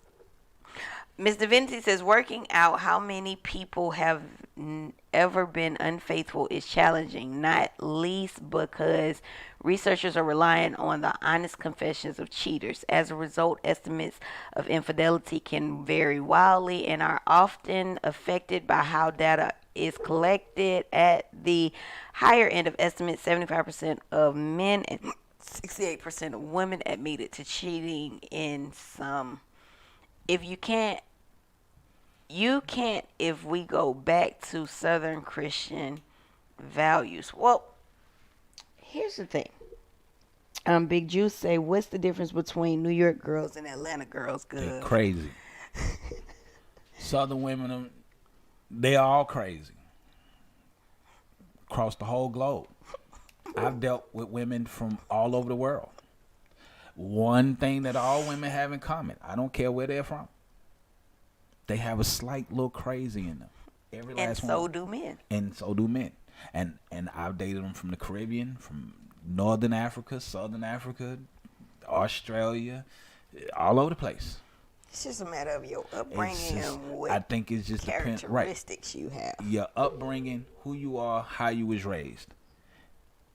You know, and I've been around women from all over the globe. And some women will accept certain things and some women won't. Mm-hmm. Some women are willing to try some things and some women won't. So I think it's your influence. What are you around? What is motivating and what is pushing you? I also still believe in certain principalities, you know, over certain areas that will determine how it's going down. So we can go back to Christian values. The thing is, do people want Christian values? Right. See, that becomes the number one question, because now you're telling me, well, based on God's value, well, I can't have sex until I'm married. And that ain't what they want. And that's not what I want to do. Because the narrative is you got to test the car before you buy it. Right. Or you got to have you got to get cow. You got to get the milk before you buy the cow. Right. But and I'm just speaking from experience. When I decided to submit wholeheartedly to Christ, everything that he's given me, I can't complain about, including my wife. And even in every department that you can think about, of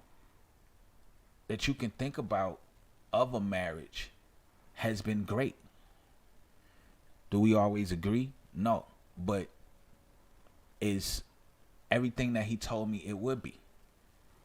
The favor, the love, the respect, him being in the midst, the foundation, how it is, the conversation. My thing is not even only just for the sex, Mr. King. I mean, go back to Christian values for everything. How you interact, how you talk, how you treat people. You know, we can just take sex off the table and think about all of the things of the values that God has given us to have. Think about all of the values that Christ has laid out and sacrificed for us to have. So when you think of the moralistic values and when you think about the Christian values that God has laid out, it goes deeper than just the sex itself. So it covers how I actually treat a woman before we can even get to that point. It's how I take care of myself, how I conduct my business, how I handle business, how I am to be the lender and not the borrower, how am I to present myself, my character more than anything. So, you know, isn't sex part of the marriage? It is. No, what I was saying was, if we went back to Christian values, period, even just taking sex off the table, there's a lot of things that I will have to learn before I even get to the marriage, because I will have to learn how to be a man. I will have to learn that before Eve even came to Adam, God had him a place to stay. He had a job for him. He had certain things already lined up before he was even given a wife.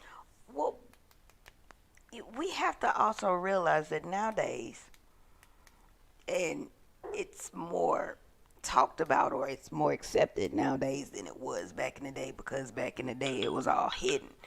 But pornography, molestation, rape, all of these things happen when people are young. So there comes a spirit of lust which has entered early, which is why lust is so rampant. We have to remember these things, and if we discuss these things with our children instead of trying to hide them and teaching our children what's right and wrong and how to deal with these feelings and including prayer and deliverance, then the lust won't take completely over them, because what happens is the lust takes completely over them.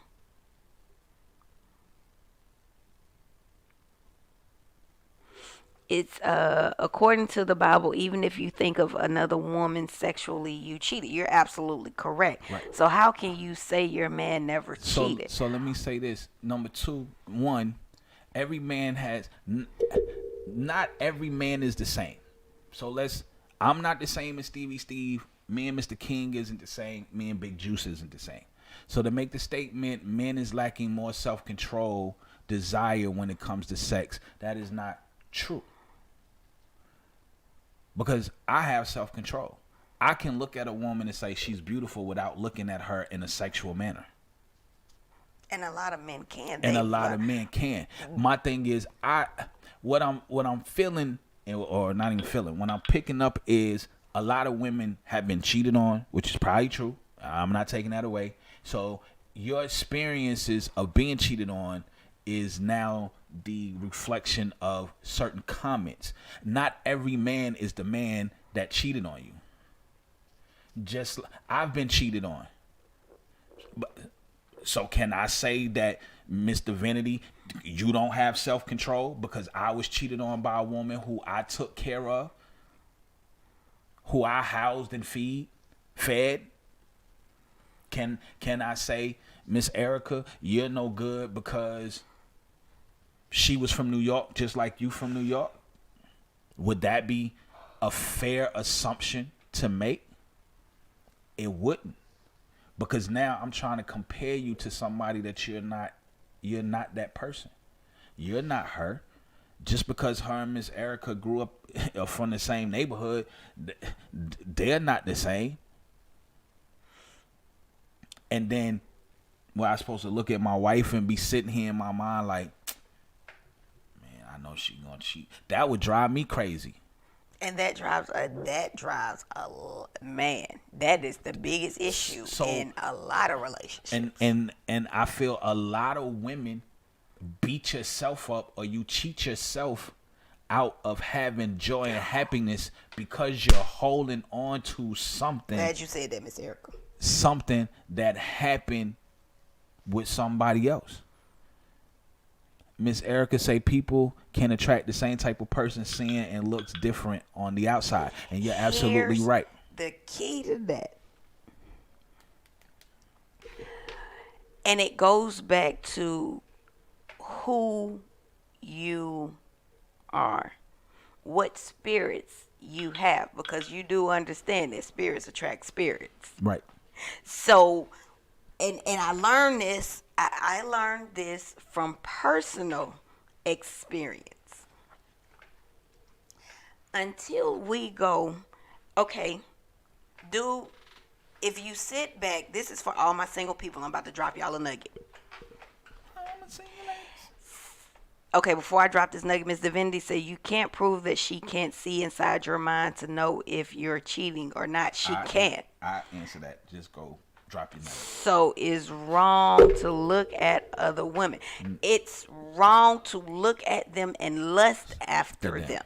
Meaning, if I see a man and I'm like, and I'm looking at his pants to see what he got, and I'm like, I can do some stuff with that. That's me. I've already committed the sexual act in my head. That's wrong. Right. But my thing is, whether proving her right or not, my thing is, this is the thing. Number one. But hold on before you go into that. Hold on before you go into that. Single people, what I need you to do is take a self-assessment. I need you to drop back, look at the people that you have dated. Look at the things that they have in common. You're not going to like what I'm finna say. Yes. Because what they have in common is what is attracted to what's in you. And until you ask God, go to God, say, okay, God, all I'm dealing with is this cheating, selfish, self-righteous, or egotistical type of person. Okay, God, show me what's inside of me that needs to be dealt with. Because there is a spirit on the inside of you, or several spirits, characteristics that need to be dealt with inside of you for you to start attracting a different type of person. And I'm telling you from experience. And I will concur that experience because and for men, let me be honest with you, it works. I did it myself, lined them all up, wrote down everything that they had in common, and it will show you all the foolishness. Then when you begin to sit back and think about yourself, you'll be like, oh yeah, I can see that. I can see that about me. I can see that about me. I can see that about me. So Ms. Divinity said a lot of church-going men sleeping with those lustful women. See, but the problem is, just because you go to church don't mean you nothing. There you go. See, let me go back to the first thing. Number one, if I say I love my wife, why am I out here lusting after other women? That's number one. Why put myself, first off, the Bible, the same Bible since we talking about the Bible, same Bible you said is God is the head of Christ, Christ is the head of man. So guess what? If I mistreat my wife, guess who I got the answer to? I got the answer to Christ. Number two, the Bible also says no man would just honestly hurt themselves. Like you wouldn't really just run out in the traffic to get hit by a car. So if you won't do that, then why do it to your spouse? So now, why would I sit back and lust after other women when I got one at home? Now, for the men who running after lustful women, then those men just go to church. Church and a relationship with, see, let me tell you the difference between men who go to church and me as a man. And men who love men, who love God. And men who love God. See, you have men who go to church. They just go. Just to go. Then you have men who have a relationship with Christ, which means that we are content with all the blessings in which Christ is giving us. I know a lot of men who don't cheat. I know married men who've been married 50, 60 years who has never cheated on their wife, never looked at another woman to cheat on their wives. I was raised in the church and I heard the pastor preaching about these married men lusting and sleeping with these lustful women. So the key word is lustful men, meaning that that means that they haven't dealt with their lusts. So now they're picking up on other lusts. As Mama Quita said, spirits recognize spirits. Yep. So if you haven't been delivered from a lustful spirit, now you're dealing with a lustful woman. So those are going to meet. Again, like I said, just because you're sitting in church don't mean that you have a relationship with Christ. I know demons and witches and warlocks who sit in the church. But let me say this too, because you can be a Christian and have the spirit of lust. And when you have the spirit of lust, I'm going to be honest with you. When you have a spirit that dwells within you, that spirit begins to take over you. So you cannot control yourself. So we are not perfect. And we have to submit everything that we have to God and allow Him to perfect us, in which when you start to feed your spirit, you begin to be able to control the flesh. Now, Stevie Steve says sex and love are two different things, yes or no. Here's the problem. They were never meant to be two different things. They were meant to go hand in hand. Because you marry someone, you become in covenant with them, and the love for them that you have, Christ says that, husband, you are to love your wives as Christ loves the church. So sex is meant to be in the midst of love. Mr. King says, yeah, but you're expecting perfection and nobody is perfect. That's it right there, Mr. King. Because you yourself wouldn't be perfect. Because I can guarantee you a man can come in and find flaws in you just as well as you're trying to find flaws in a man. So, sex is lust, correct? No. No, sex isn't. Sex lust. is a result of lust. Sex is not lust. It is the result of lust. No, you're not correct. And most flaws are mental. Because people, we can make ourselves look perfect on the outside. And I think Erica said this. You can look perfect on the outside, but the inside is a totally different thing. And as Mr. King said, with your self-esteem, you could be shot. Big Juice asked the question, who's been hurt most, mama or Gov? Honestly, we can't even answer that. Because the opinion of being hurt, it is from within. Right. Miss Erica said lust is a very strong sexual desire. Actually, the lust comes in two parts when you look at it in the Bible, because it said lust of the eyes and lust of the flesh. Lust is a strong desire for anything. Right.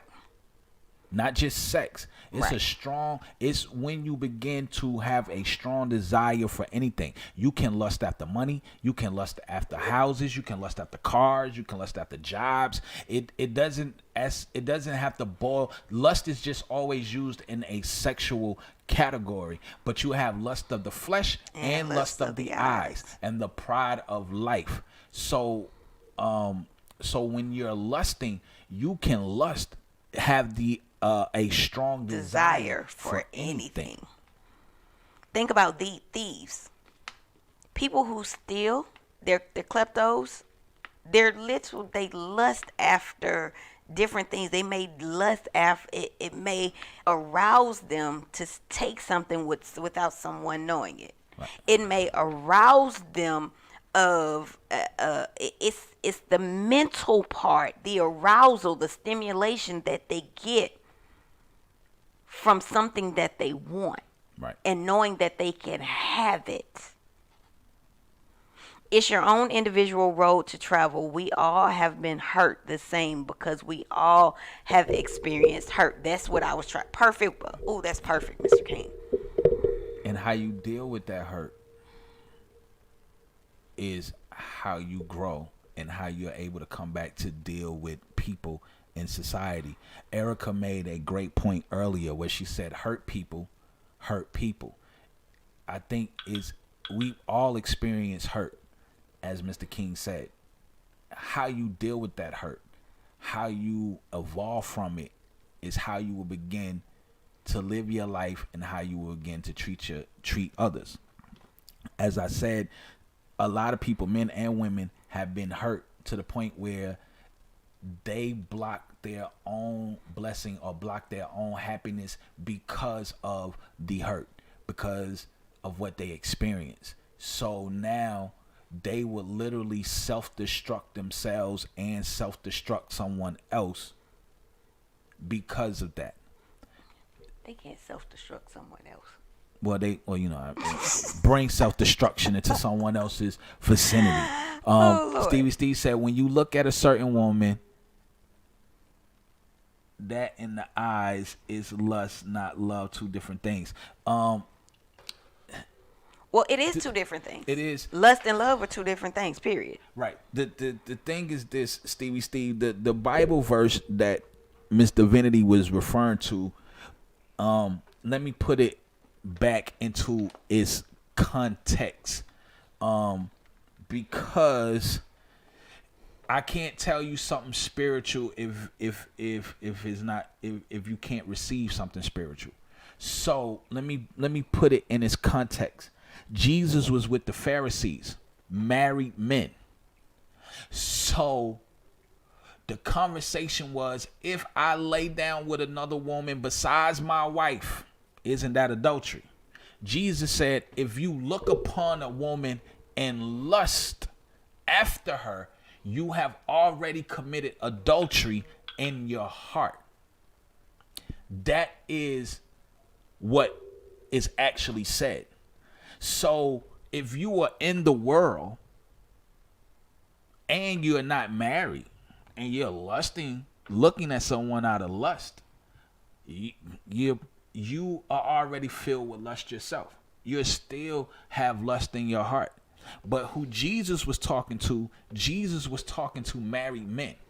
He said, if you look upon another woman with lust, you've already committed adultery in your heart. Because Jesus came, the Bible says, the Ten Commandments says, thou shalt not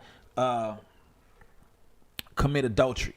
The original commandment was, before it was translated, was thou shalt not commit wedlock, meaning thou shalt not have children out of marriage, meaning that you shouldn't be having sex prior to marriage.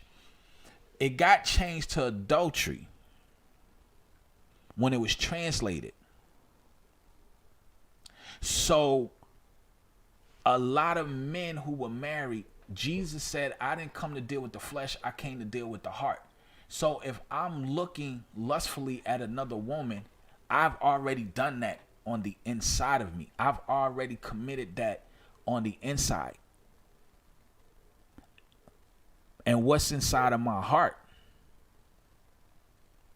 Because the Bible says the heart can be wickedly deceitful. So you can love someone. You don't have to lust after someone because you love them.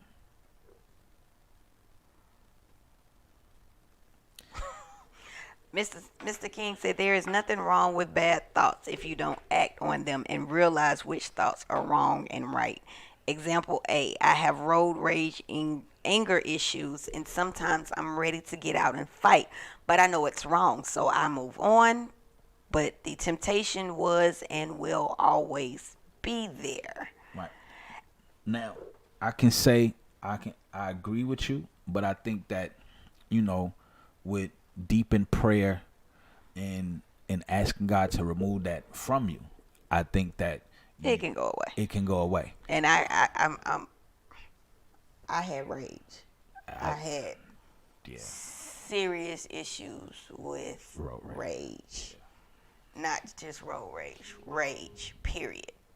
And I literally went to God on my knees. I looked up some scriptures, read them, then I went on my knees and for about 2-3 hours prayed, God, remove this, because I didn't, the very last act that I did,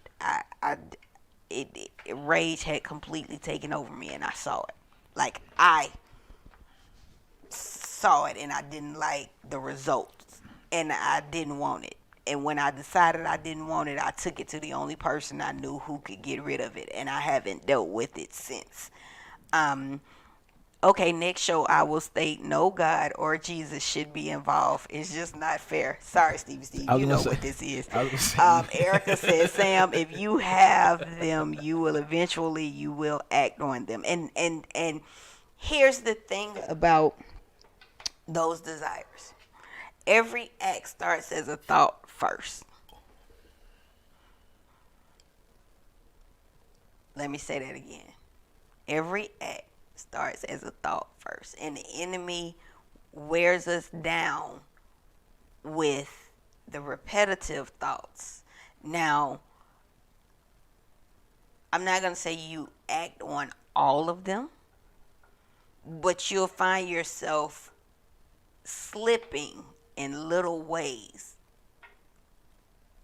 and you have to get a hold on them before you find yourself down a rabbit hole.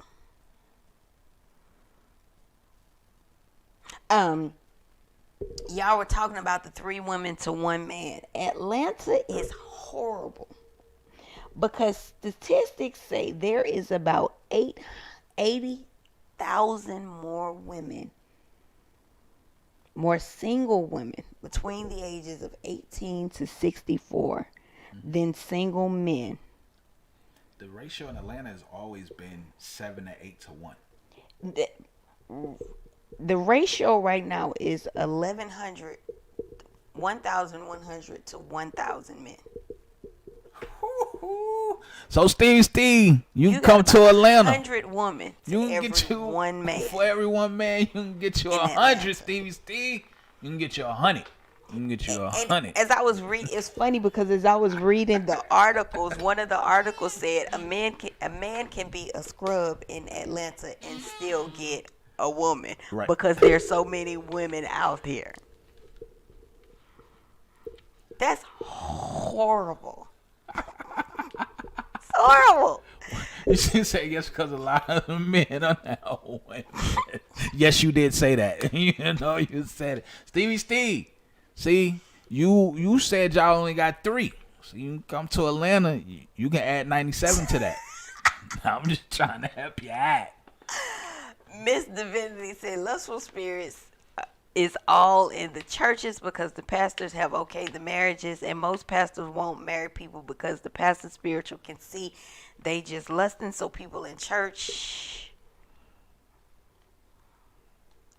where am I? So people in church is sexually bothered, and those lustful spirits is all in the churches. These churchmen can sense a hot and bothered woman and begin to mentally cheat. The pastor always preaching on lust a lot in churches. Well, first off,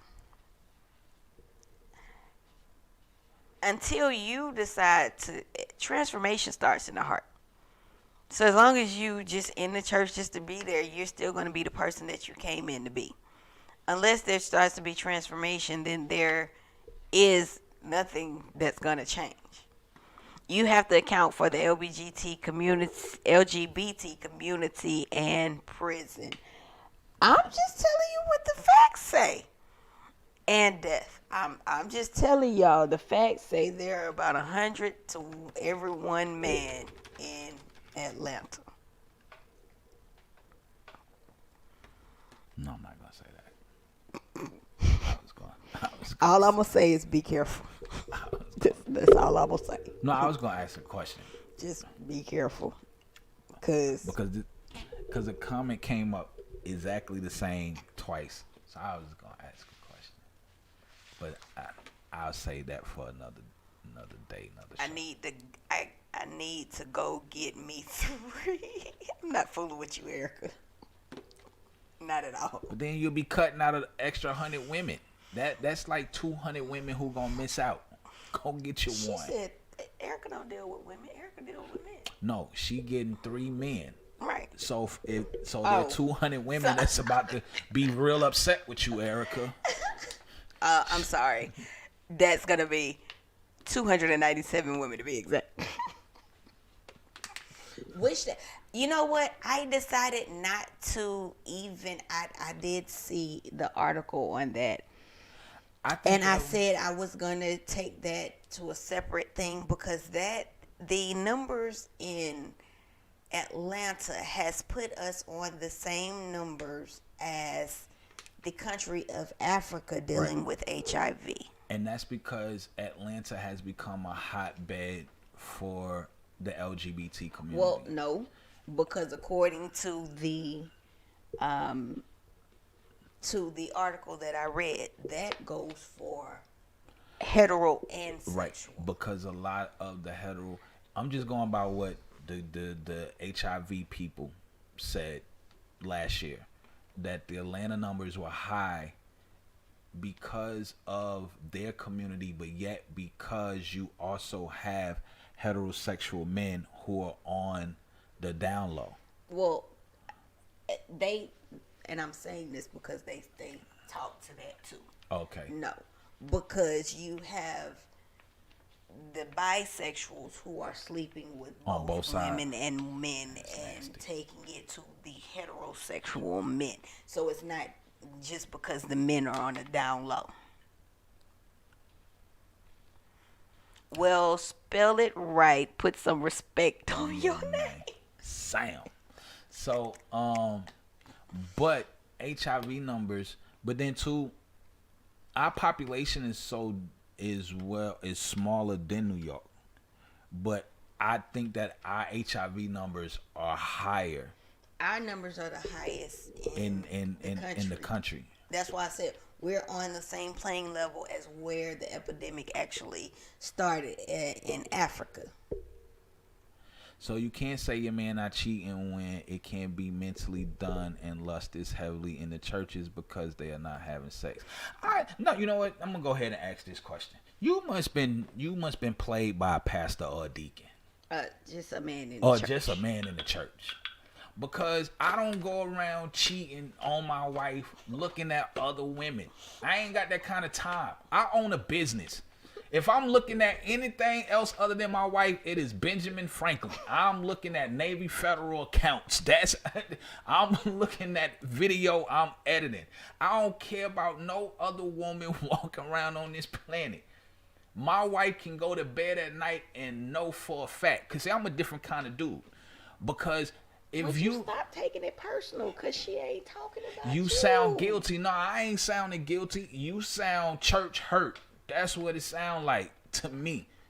Yeah, I'm sorry, Mr. Vinny. I'm just being 100 because you trying to loop us all in the same category. Because you don't say some men, you pretty much keep going to all churchmen. Sam loved Jesus Christ. He's a married man. I don't think that he's running around here trying to cheat on his wife. So for me, I'm just being honest. I move different. You're liable to get your feelings hurt. So Steve, with that being said, are you stating that you're a cheater and that you can't help it? She said, "Y'all church I'm people." Not church. Again, I have a relationship with Jesus Christ. Hold on. Again, so don't confuse me with church. Hush. Again. You said you grew up in church, and that's all that you really speak on. And everything that you speak on when it comes to church is really you criticizing them. So like he said, there's some church hurt there that needs to be dealt with. And my thing is, all churches are not the same. All church people are not the same. So you probably were in the wrong churches, and that something else. And I'm gonna say this because church hurt people. Some folks just take what they want and call it church hurt because they want somebody to pay them some attention or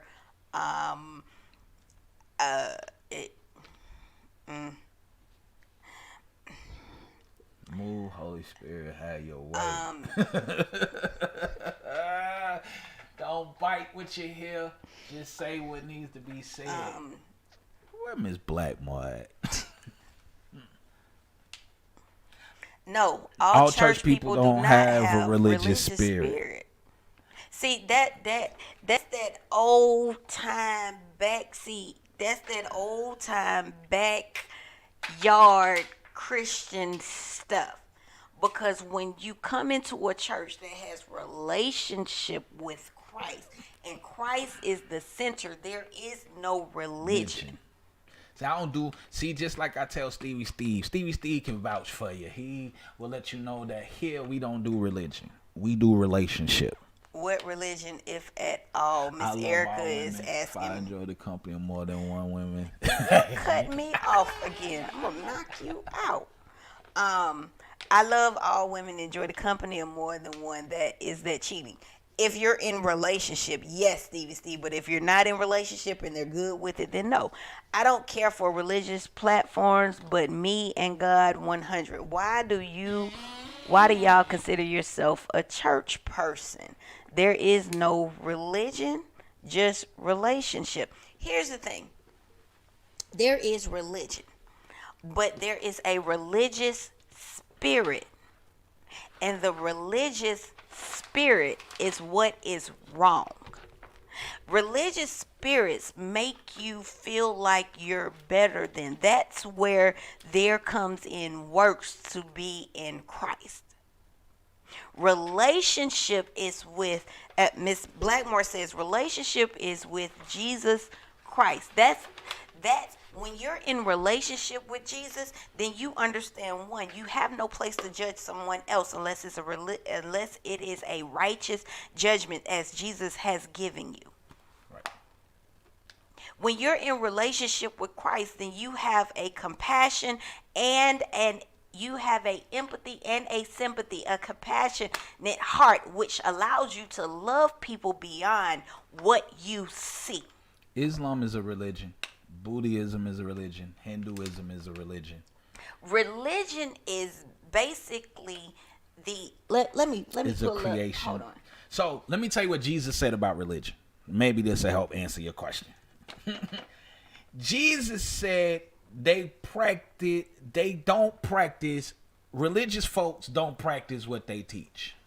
That's what Jesus said. Matthew 23. Okay, so the definition of religion, the belief in and worship of a superhuman controlling power, especially a personal God or gods. That is religion. But the religious spirit that most people get confused with Christianity, the religion, is what people argue against. Going by what Quita said, I know what it is. Going by what the thing is, we don't practice a religion in the sense of we go to God out of because we know this is what we're just supposed to do, and because we know that we're supposed to abide by the 10 commandments, and because we know we're not supposed to do this or do that. Religion is just the physical following of it. Religion, it when it comes to Christianity, religion is the works of it. The religious spirit that has been inserted into Christianity is that spirit that the Sadducees and the Pharisees had, where they thought that they could judge other people. They thought that they could get into heaven by their works. They thought they was better. And I'm going to be quite honest, Miss Divinity. If you are a Christian or decide to say that you're a Christian, a lot of what you say go back to the religious spirit. It's what causes the church hurt. It's the church acts and traditions that makes a religion. According to what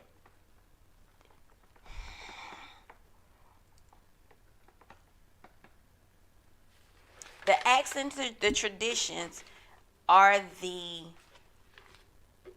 outside workings of quote unquote the religion. But if we actually did what Christ says according to the Bible, then we would see that those things that they state and do are not true and don't match up to what the Bible says we're supposed to be doing. Which is where the religious spirit comes from. Now, Ms. Blackmore makes wrong side. Ms. Blackmore makes a great point. She said before that. She said people who have a relationship with Jesus Christ will listen to him, will submit to him. You will be honest with Jesus Christ and your shortcomings. See, to have a relationship with somebody, you have to be able to deal with that person, talk to that person, spend time with that person. We say this all the time. Ms. Blackmore also says Jesus Christ will help you to overcome your shortcomings every day. People of Jesus Christ have to fight against their flesh just to please Christ. She said religion is legalism. We serve and honor Christ out of true desire of love. Now, Stevie Steve asked a question. Stevie Steve said, God, with the most respect given, what religion makes you a deacon? None. What makes me a deacon was Jesus Christ gave to Paul an office that should be established in the church, which is in 1 Timothy chapter 3, which consists of a bishop and the office of deacon. That was established through Christ. It wasn't established through a religion. Or no denomination. Or a denomination. The office of bishop and the office of deacon was established to help the beginning church. It wasn't the church that we know of today that placates is just the building. That wasn't really what they truly established in the book of Acts. It wasn't a denomination. It wasn't a religion. It was, we have a relationship with Christ. We gather together because Christ has given us apostles. It has given us teachers, preachers, prophets, and evangelists. Everybody has a role. Everybody has a role to play. Whether you gather, the church was a place for like-minded believers to gather together to come and hear the word. Churches was established because Christ said he was coming back for his bride, which is the church, which is pretty much really the believers. And we go to a building or to someone's house to gather together so we can all participate in the gospel and in the praise and worship of Jesus It's fellowship. Christ. It's to have a fellowship.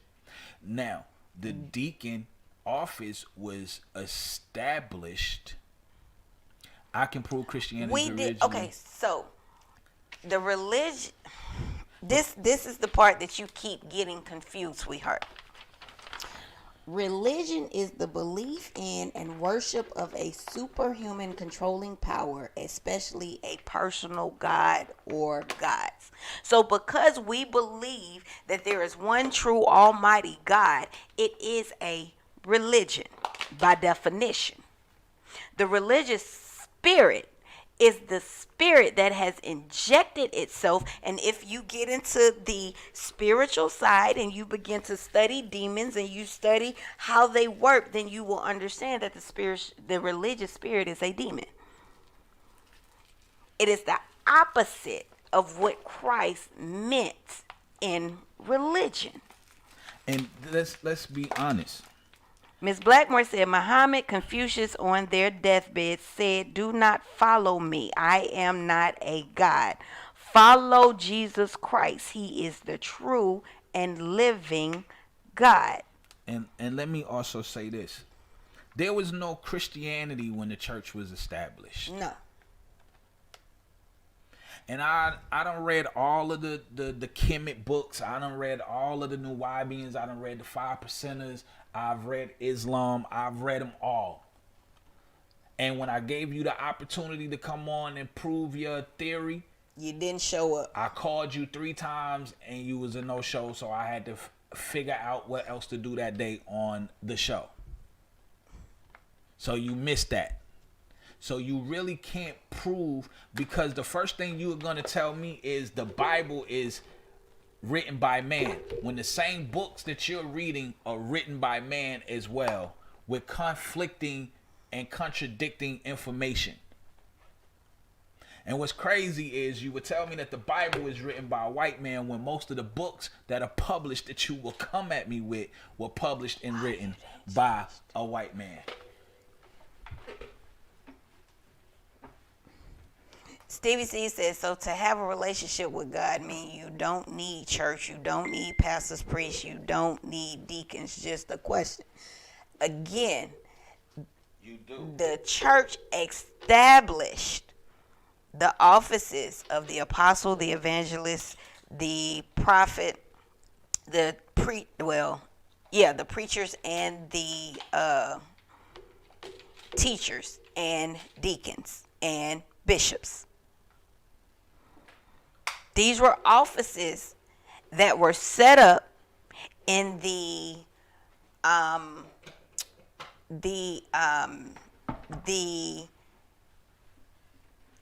establishment of the early church. Because here's the thing. Any organization that has people that are coming together, you have to have order. God is a God of order. He doesn't move in chaos. He doesn't move in foolery. And I'm gonna say this. You do, Stevie Steve, for fellowship, growth, and encouragement. But the Bible also says, I'm sorry. The Bible also says, Stevie Steve, how can one hear the gospel unless there is a preacher? Unless the preacher was sent by Christ, how could you hear the word unless someone preach it to you? Let me back up real quick, and I'm gonna let you have this.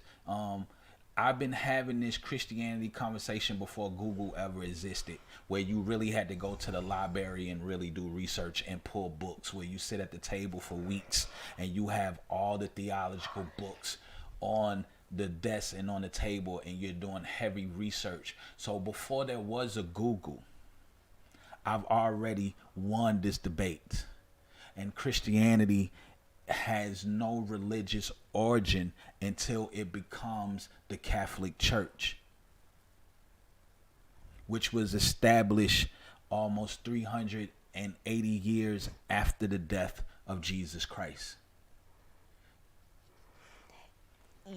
It's not based on religious acts. It's based on order.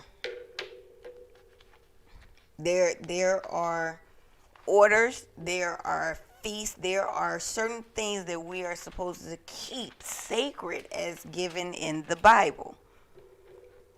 So it doesn't have anything necessarily to, well, it's not supposed to. Let me rephrase that. They're not supposed to be just religious acts. Anything that you do for God is not supposed to be just something you feel like you have to do because you are told that's what you're supposed to do. Anything that you do for Christ is supposed to come from a place of your heart. Because even Jesus rebuked a lot of the traditions, because he said your traditions do nothing to benefit the people to get them closer to God. So your benefit, your traditions mean nothing. He said, but wait, was the Bible created? The Bible was here. The teachings was here before the church was ever created. The reason being the Bible was here before the church was ever created, because Jesus stood in the temple and read from the book of Isaiah. Jesus read from the book of Ezra. All of the books of the Old Testament. Jesus even was able to quote to the devil himself things that were said by Moses. And what Jesus said, isn't it written? Which means that it had to be here prior to the Catholic churches taking the foundation of what Christ built, what he said about Not Peter himself, but the words that Peter said. He said, upon that rock I build my church, and the gates of hell shall not prevail against it. What that was that he was the Son of God, and he was sent here to save man. That is the foundation. That is the rock that he said he was going to build his church upon. Now, when the churches was established, now when people start establishing the churches based on the Old Testament and the gospel, where we get the Pentecostal from Acts all the way through the end, was Paul was writing to the churches, letting them know that this is how God said it should be set up, this is how it should be, this is how it should ran. Why? Because Paul and Peter, well, they physically knew who Christ was when others didn't. So the Bible was here, the writings was here before the Catholic Church was even put into existence to build what we now know as this Christianity religious system. Now, with that also being said, Steve, the Bible was here before Constantine was even born. Constantine made them come together because they was killing each other over the word of God. That was the reason they had the Council of Nicaea, because he said, because some people believe in Jesus and others just thought he was a prophet, so they was killing each other in the middle of the street. Constantine said, listen, I want peace in my land, so do what you got to do to make peace. So they sat down, they took 66 scholars, and of all, from math, from science, from history, from all of these, and they took certain books. The original Bible had 81 books in it. The only thing about the King James Version was King James was a king who just translated the Bible from Latin to English. So the Bible was already here. It was Jesus preached the words of Moses. He would have never been able to quote Isaiah. They said he picked up the scroll and began to read. That's in Luke. About the prophecy. I'm sorry, Hebrews 4. About the prophecy of him.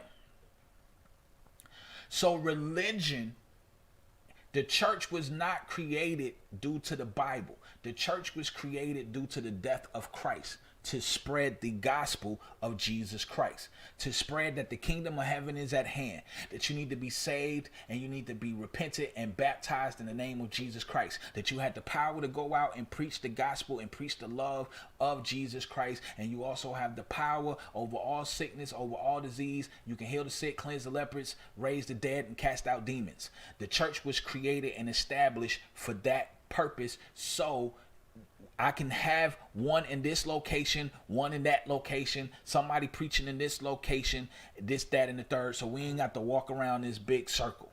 We can ordain churches, put them in certain areas so people can come in and hear the word of God. Religion was established by the Council of Nicaea to make it a religion because they realized they can make money off of it. Hey, Peanut. Oh, wait, Ron Darnell. I'm sorry. Hey, Mr. Green. Hey, Mr. Darnell. So because the Catholics realized we can make money off of this, then it became a religious system. And now if you want to be an established church, you now have to go through our system in order to make it work. When church really started in somebody's house, in somebody's upper room,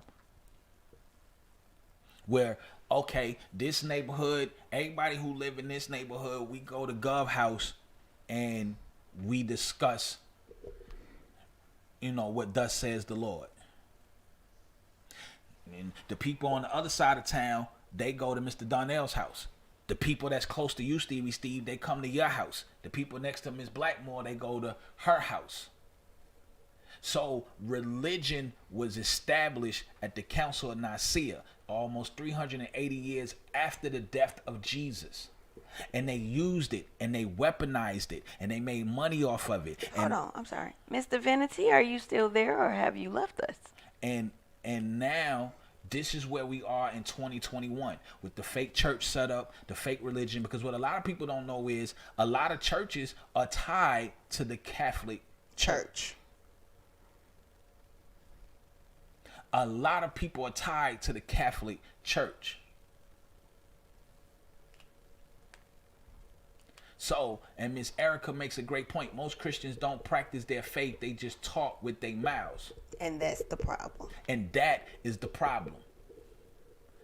But here's the thing. Because Christians aren't the only one doing it. Christians are just the only ones who are called out on it. Because I know a lot of people who don't exercise their faith. And if you really want to get into the religious aspect, the Bible is the only book that doesn't contradict itself. Excuse me. Because people quick to flock to say, well, Islam. Well, let's be honest. Islam tell their men to beat their women. Islam tell men that their women are for babies and men are for pleasure. But they will tell you they don't like homosexuality. But men are for pleasure. It's in their constitution, as they will call the Quran. It's in their culture that men are for pleasure, women are for babies. After they're forbidden homosexuality. Muhammad died. Buddha is dead. But I can prove to you that Jesus is still alive. 2020 some odd years after his death. And not just prove it by the Bible. We can go pull historical records from Rome, where he was physically seen. That's why I said the Bible can be proven through history. Just as they just proved 2 years ago about the crossing of the Red Sea.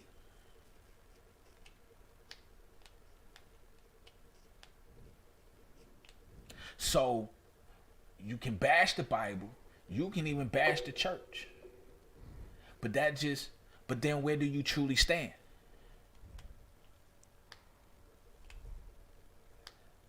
I can't hate all churches because I'm church hurt by one.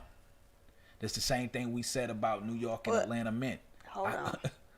Because many people have been church hurt by many churches, but along with that goes the false claims. Well, not even the false claims. Go ahead. What I was saying, to bring it back to what we are actually here to talk about. I can't say all Atlanta men are bad, and I can't say all New York men are bad just because I had a bad experience with one of them. I can't say that all people from California are crazy because of what, you see what I'm saying? Because I had a bad experience with one of them. Ms. Blackmore says Buddha was the other cat while on his deathbed said, "Do not follow me." Matter of fact, Buddha believed in Christ before he started his journey. As Buddha. Come on, if y'all gonna read, if y'all gonna go deep into the, let's just jump straight on off. That's a whole nother subject for another day. No, okay. I don't mean literally. I'm just making that. All right. I'm just making that point that we can jump right on off the boat with it. Because Buddha believed in Christ. That was the reason Buddha started his act based on the rich young ruler.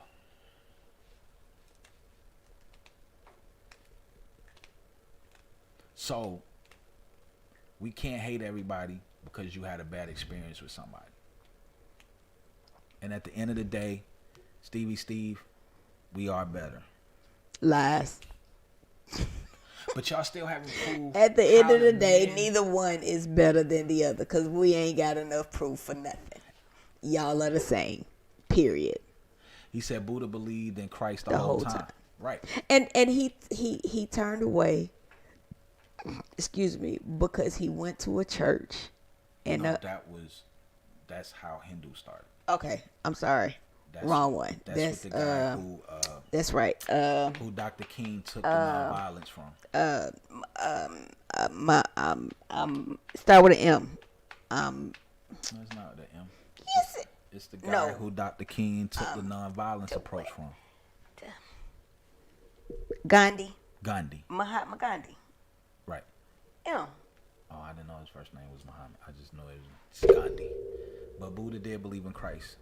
He was trying to live out the life of what Jesus asked of the rich young ruler. That's right. That's right. I'm sorry, y'all. I got him confused just then. Because he was supposed to be an emperor. The same. I agree on that. Right. We got it. Miss Blackmore said Muslim. Go ahead. But what I can say is this though, Steve.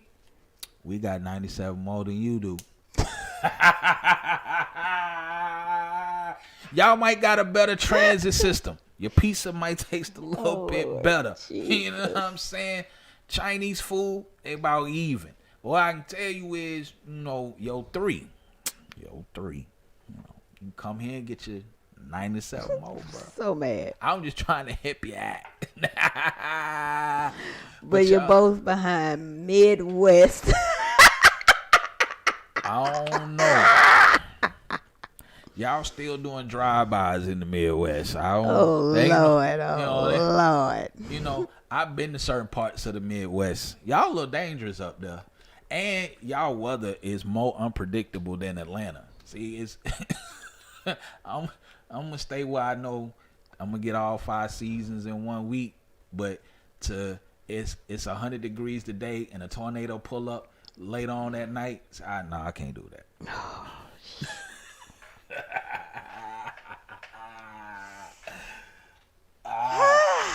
We knew this was going to be an interesting conversation today. We did. This was going to be definitely an interesting conversation. So, Steve, you've got your bald head men. You've got your Atlanta versus New York men. Wait for this one. People gonna get mad. We have pretty women. The use. What does that mean, Steve?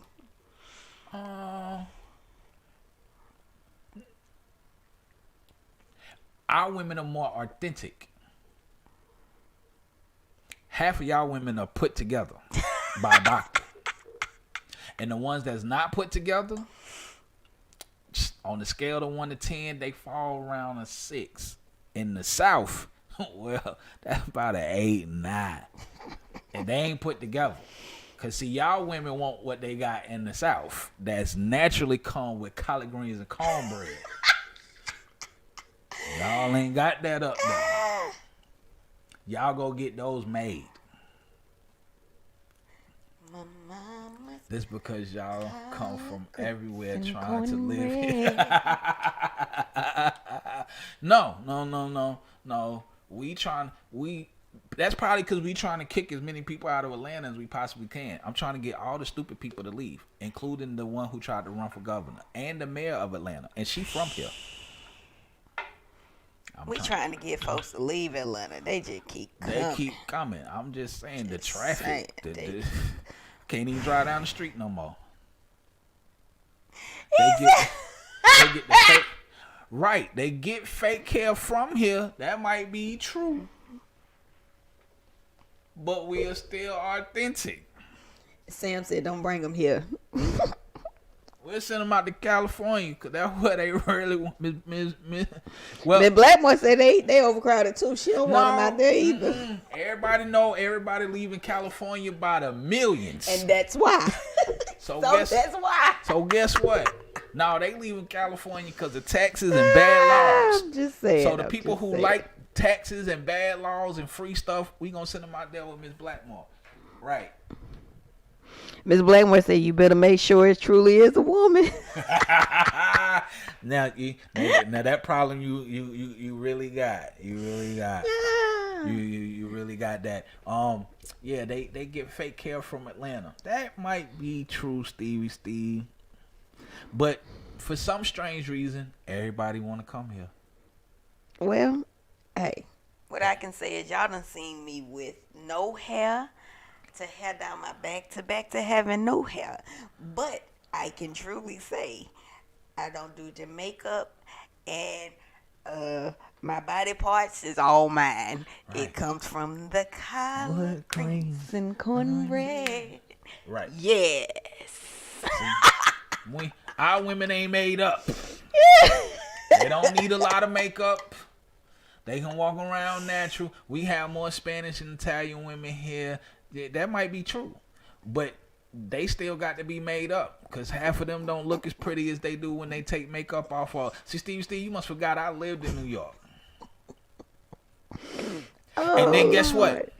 When most of ours get past 40, they still look like they in their 20s. Yeah, they late teens, early 20s. Then some I of them. don't know about that, Mr. King, because I walk fast. I don't have time to be waiting. I'm sorry. See, Steve, not everybody can have that don't crack as they do in the South. That's all I'm saying. Most Southern women are more natural. They ain't got to get up into all the makeup, and a lot of them, they hair real long. I don't know about that one, because we'll throw a weave in there and have a head full of hair. I had a head full of hair. All my family has a head full of hair, but they'll throw a sew in quick. Whatever. Mr. King said, too fast though, mama. Too fast. So it's all right, Steve. Yeah, y'all got Spanish. We got some Italians here. We're a melting pot. We are. We got the Indians. We got the Spanish. We got everything. We got the Hispanics.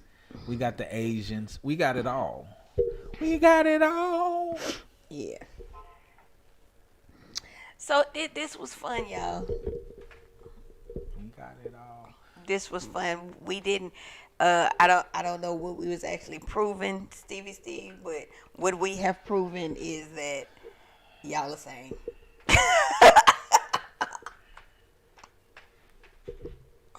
It is what it is. And I honestly think that men are going to be men. Atlanta is the new New York of the South. You are absolutely correct. And there's actually an article that states the same thing, Mr. King. Not only that, we are also the Hollywood of the South. We are the king of the South. We are the black Mecca of the South. We are also the civil rights of the South. So Atlanta got a lot of stamps. It was just a different show, that's all. I got you, Steve. Atlanta got a lot of stamps, So I got you, Steve. I'm trying to make sure everybody can be seen that way. I'm trying to figure out, Steve. I'm gonna get back into the different topics like I used to do. It seems that those shows were fun, really fun with the love series. So we gonna start back doing I'm gonna start back swapping it up on y'all. But sometimes when I would do my stuff, y'all would be totally quiet and nobody would be saying anything, and I was just the only one. Because we were getting a college lecture, and then too, you remember your underlying motto used to be "Bring pen and pad." So, no, that you put that on there. I didn't put that on there. So we would come in with pen and pad and take notes on how to be better men. See, Steve, if you would have took some of this Southern foundation of the love series and passed it around New York, y'all would be a whole lot better. That Southern foundation. Don't worry, Mr. King, you here now, so we still have fun. We still gonna continue to have fun. So I'm trying to get back to where I ain't gonna say get back to where I was. I want the shows to be fun. I want people to want to come in and laugh and have fun with us. So we're gonna be there. Just bought a house and been fixing some stuff. So I've been asking, congratulations. Yeah, we got some stuff we working on too. Yeah. So as always, as we said, that y'all can also come in the comment. I mean, inbox us. If Right. y'all got show Because ideas for a or long things that y'all time, wanna we would talk be about. begging y'all, like, what do y'all want to talk about? And nobody ever says anything. Especially on shows like Grown Folk Talk Tuesday, where we can have them Grown Folk Talk, and on Woke Wednesdays. And y'all know anything we talk about, it's gonna come back to God and Christ. So we'll never leave our foundation. That is our foundation. Ms. Blackmore said, "Mr. King, congratulations on your house." So so He says thanks. anything on especially for Grown Folk Talk and for Woke Wednesdays, we look for topics, especially things that Woke Wednesdays is about all this woke stuff and how it relates to the Bible. And Grown Folk Talk is we sit down and we really have grown folk talk. We talk grown folk stuff. So hit us up. Okay, no tissues needed. Love you guys. Yeah, Steve, we need no tissue. Not this time. Not this time. Not this time. So y'all hit us with some ideas. Anything else y'all want to talk about? And even on that goes for any show. I don't mean cut you. Yeah. Even on Men's Monday, the things that some of the conversations that men want to have, I just ask fellas, invite some men in. I also ask that if you watch on YouTube, please hit the like button. If you're on Facebook, please hit the button. Please hit the like. Please share, because this helps with the algorithms. This let people know that people really watch and comment on the show. We do bring in guests, Mr. King. Right. Matter of fact, I think next week we're going to try and have one in. It's probably 2 weeks, because I like to have a week to prepare and to advertise for them. He said like me or Stevie Steve. Yes, we can bring y'all in. How about that? We can do that. And even if not, I would just say call through the messenger. And if but there was a time we was trying to have a phone line, but then I didn't figure out how to make that work. Yeah, he did not at all. So, but definitely, and we try to leave the interview spots for like entrepreneurs. We probably try to slide back into some of those. So we're gonna see what God has in store and what God has planned. I kind of like having our guests come in and speak, because we have some funny people on here. I don't think Steve, you gonna come on? They ain't got to come on the whole show. I mean, just having them, pop in and say a little something. We did that. I think Leslie was the last person we had in. Well, that's because we was going live on the phone. Right. And the way we set up now is hard to do it that way, because we're running through a third party. Yeah, but we can still do like the Zoom. Ain't that what we did? Yeah, we would have to do it via Zoom. So we can't do the live request, Mr. King, because of how we broadcast through a third party. Mm-hmm. So we can't do the live request. Yeah, y'all get us some more viewers and we can build up and we can get some software that we can do that. Yeah. We not there yet. Cause now I did find that, but they want about $1,000. Yeah. So if y'all share, tell people that we here and all that other good stuff, and buy some merchandise, then yeah. And we gonna make sure the topics and stuff are lively. Y'all know we try to have fun, and I'll be here. I'm working on some things, y'all, so that hopefully by the beginning of the year, I may be able to be here full time and not have meetings and stuff that I got to deal with. Love you too, Mama. But I'm trying to work on some things. Matter of fact, I just passed one of my tests that I'm working on. So I got past the training certification. I got to pass the state test now. So we working on some things, and me and Good, we seem to work better when we are together, because we kind of bounce off each other and we laugh and irritate each other. Next week's show, why do women need a weave? Ooh, I'm sorry. Boo boo. No Cyrus needs it. Let me tell you. Because you see how short my hair is. Sometimes I just want the flowing stuff. And I like to have variety. You've seen the Mama Quita's Love series. What is the little thingy? Promo. The promo, the intro. Yes. And you know, sis got to have her looks. I like to be different.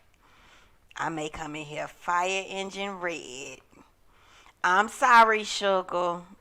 You know, sis got to. I might come fire engine red or sunshine blonde. That's why we need our weave. But I might have to. Oh Lord. But let me see what kind of research I can do on the weave thing. And there is also a spiritual side to that, but I won't get into that yet. Because there is definitely a spiritual side. Because depending on where the weave comes from, I need y'all, all my sisters who do wear weave, to be put on notice and understand that these people do pray over their weave. They do put curses and they do put spirits on the weave. Just a little check, boo. Just to let you know. But Stevie C, that's a good one. That's a good one. That's a good one. Oh, and fellas, on Monday, we're gonna be talking about the irresistible husband. We're gonna go through some characteristics. So maybe Steve, I can show you how to be irresistible. Yeah. All you need is one, Steve. That's all you need, just one. Somebody else in the comment might disagree, but you know. You know what? And I've said this before. Research shows that it's easier to have multiple than it is to have one, and that is why most men, because it was on there's men. too many names I got to remember. I got to lie. I got to remember the lie I said. Steve looked like that. I'm. That's just what the research said, and it said it's because when you're dealing with one woman, she knows who you are, and there's no way around that. But when you deal with multiple women, they each know a certain part of you versus them knowing you as a whole. You do not have to give them you don't have to give 3 different women your all. But dealing with one, you have to give them your all and become vulnerable and naked to that one. Sorry, Stevie Steve. It's just, it's facts. Well, we just make you irresistible. He got the mad face on, y'all. I'm sorry. For y'all on YouTube, Stevie Steve has the mad face. He's not too happy with my statement. It's okay, Stevie Steve. But I still love you, Steve Steve. Right. Still love you. So with that being said, ladies and gentlemen, we love y'all. The little girl is up there singing, y'all. She was singing the other day in the shower. I was not laughing. I don't know what to do with this. Watch your mouth. Watch your mouth. Watch your mouth. So, oh Lord. So we do thank y'all. What's tomorrow? Friday? Yep. Praise and Worship Friday. I may even come on. I don't know. God gave me a message this morning, and I may come on and give y'all that tomorrow. So that'll be part of Praise and Worship. Yeah. We'll actually lead the message. But I do want to say, as Ms. Blackmore would say, abundant blessings upon everyone that's here. Even the ones that didn't like what we said and ran. Ooh. I still love you too. Yes, you'll be back. Right. Don't confuse us with the other folk. We love y'all. But we do love you though. My mama keep telling y'all don't come on here, keep trying me, especially about no history. Like me or Stevie Steve. Hey. Okay, so we love y'all. It's after 1:00. We shall see y'all Yeah, I got a on meeting. the manana. And we'll see y'all mañana. I love y'all. And the song that I wanted to play, change up at the end, I played it already. I'm going to switch it up today, though, Steve. Why you keep making the announcement? Just do it. I am. You know they just gonna fuss. Bye, y'all. Bye, y'all. We love y'all.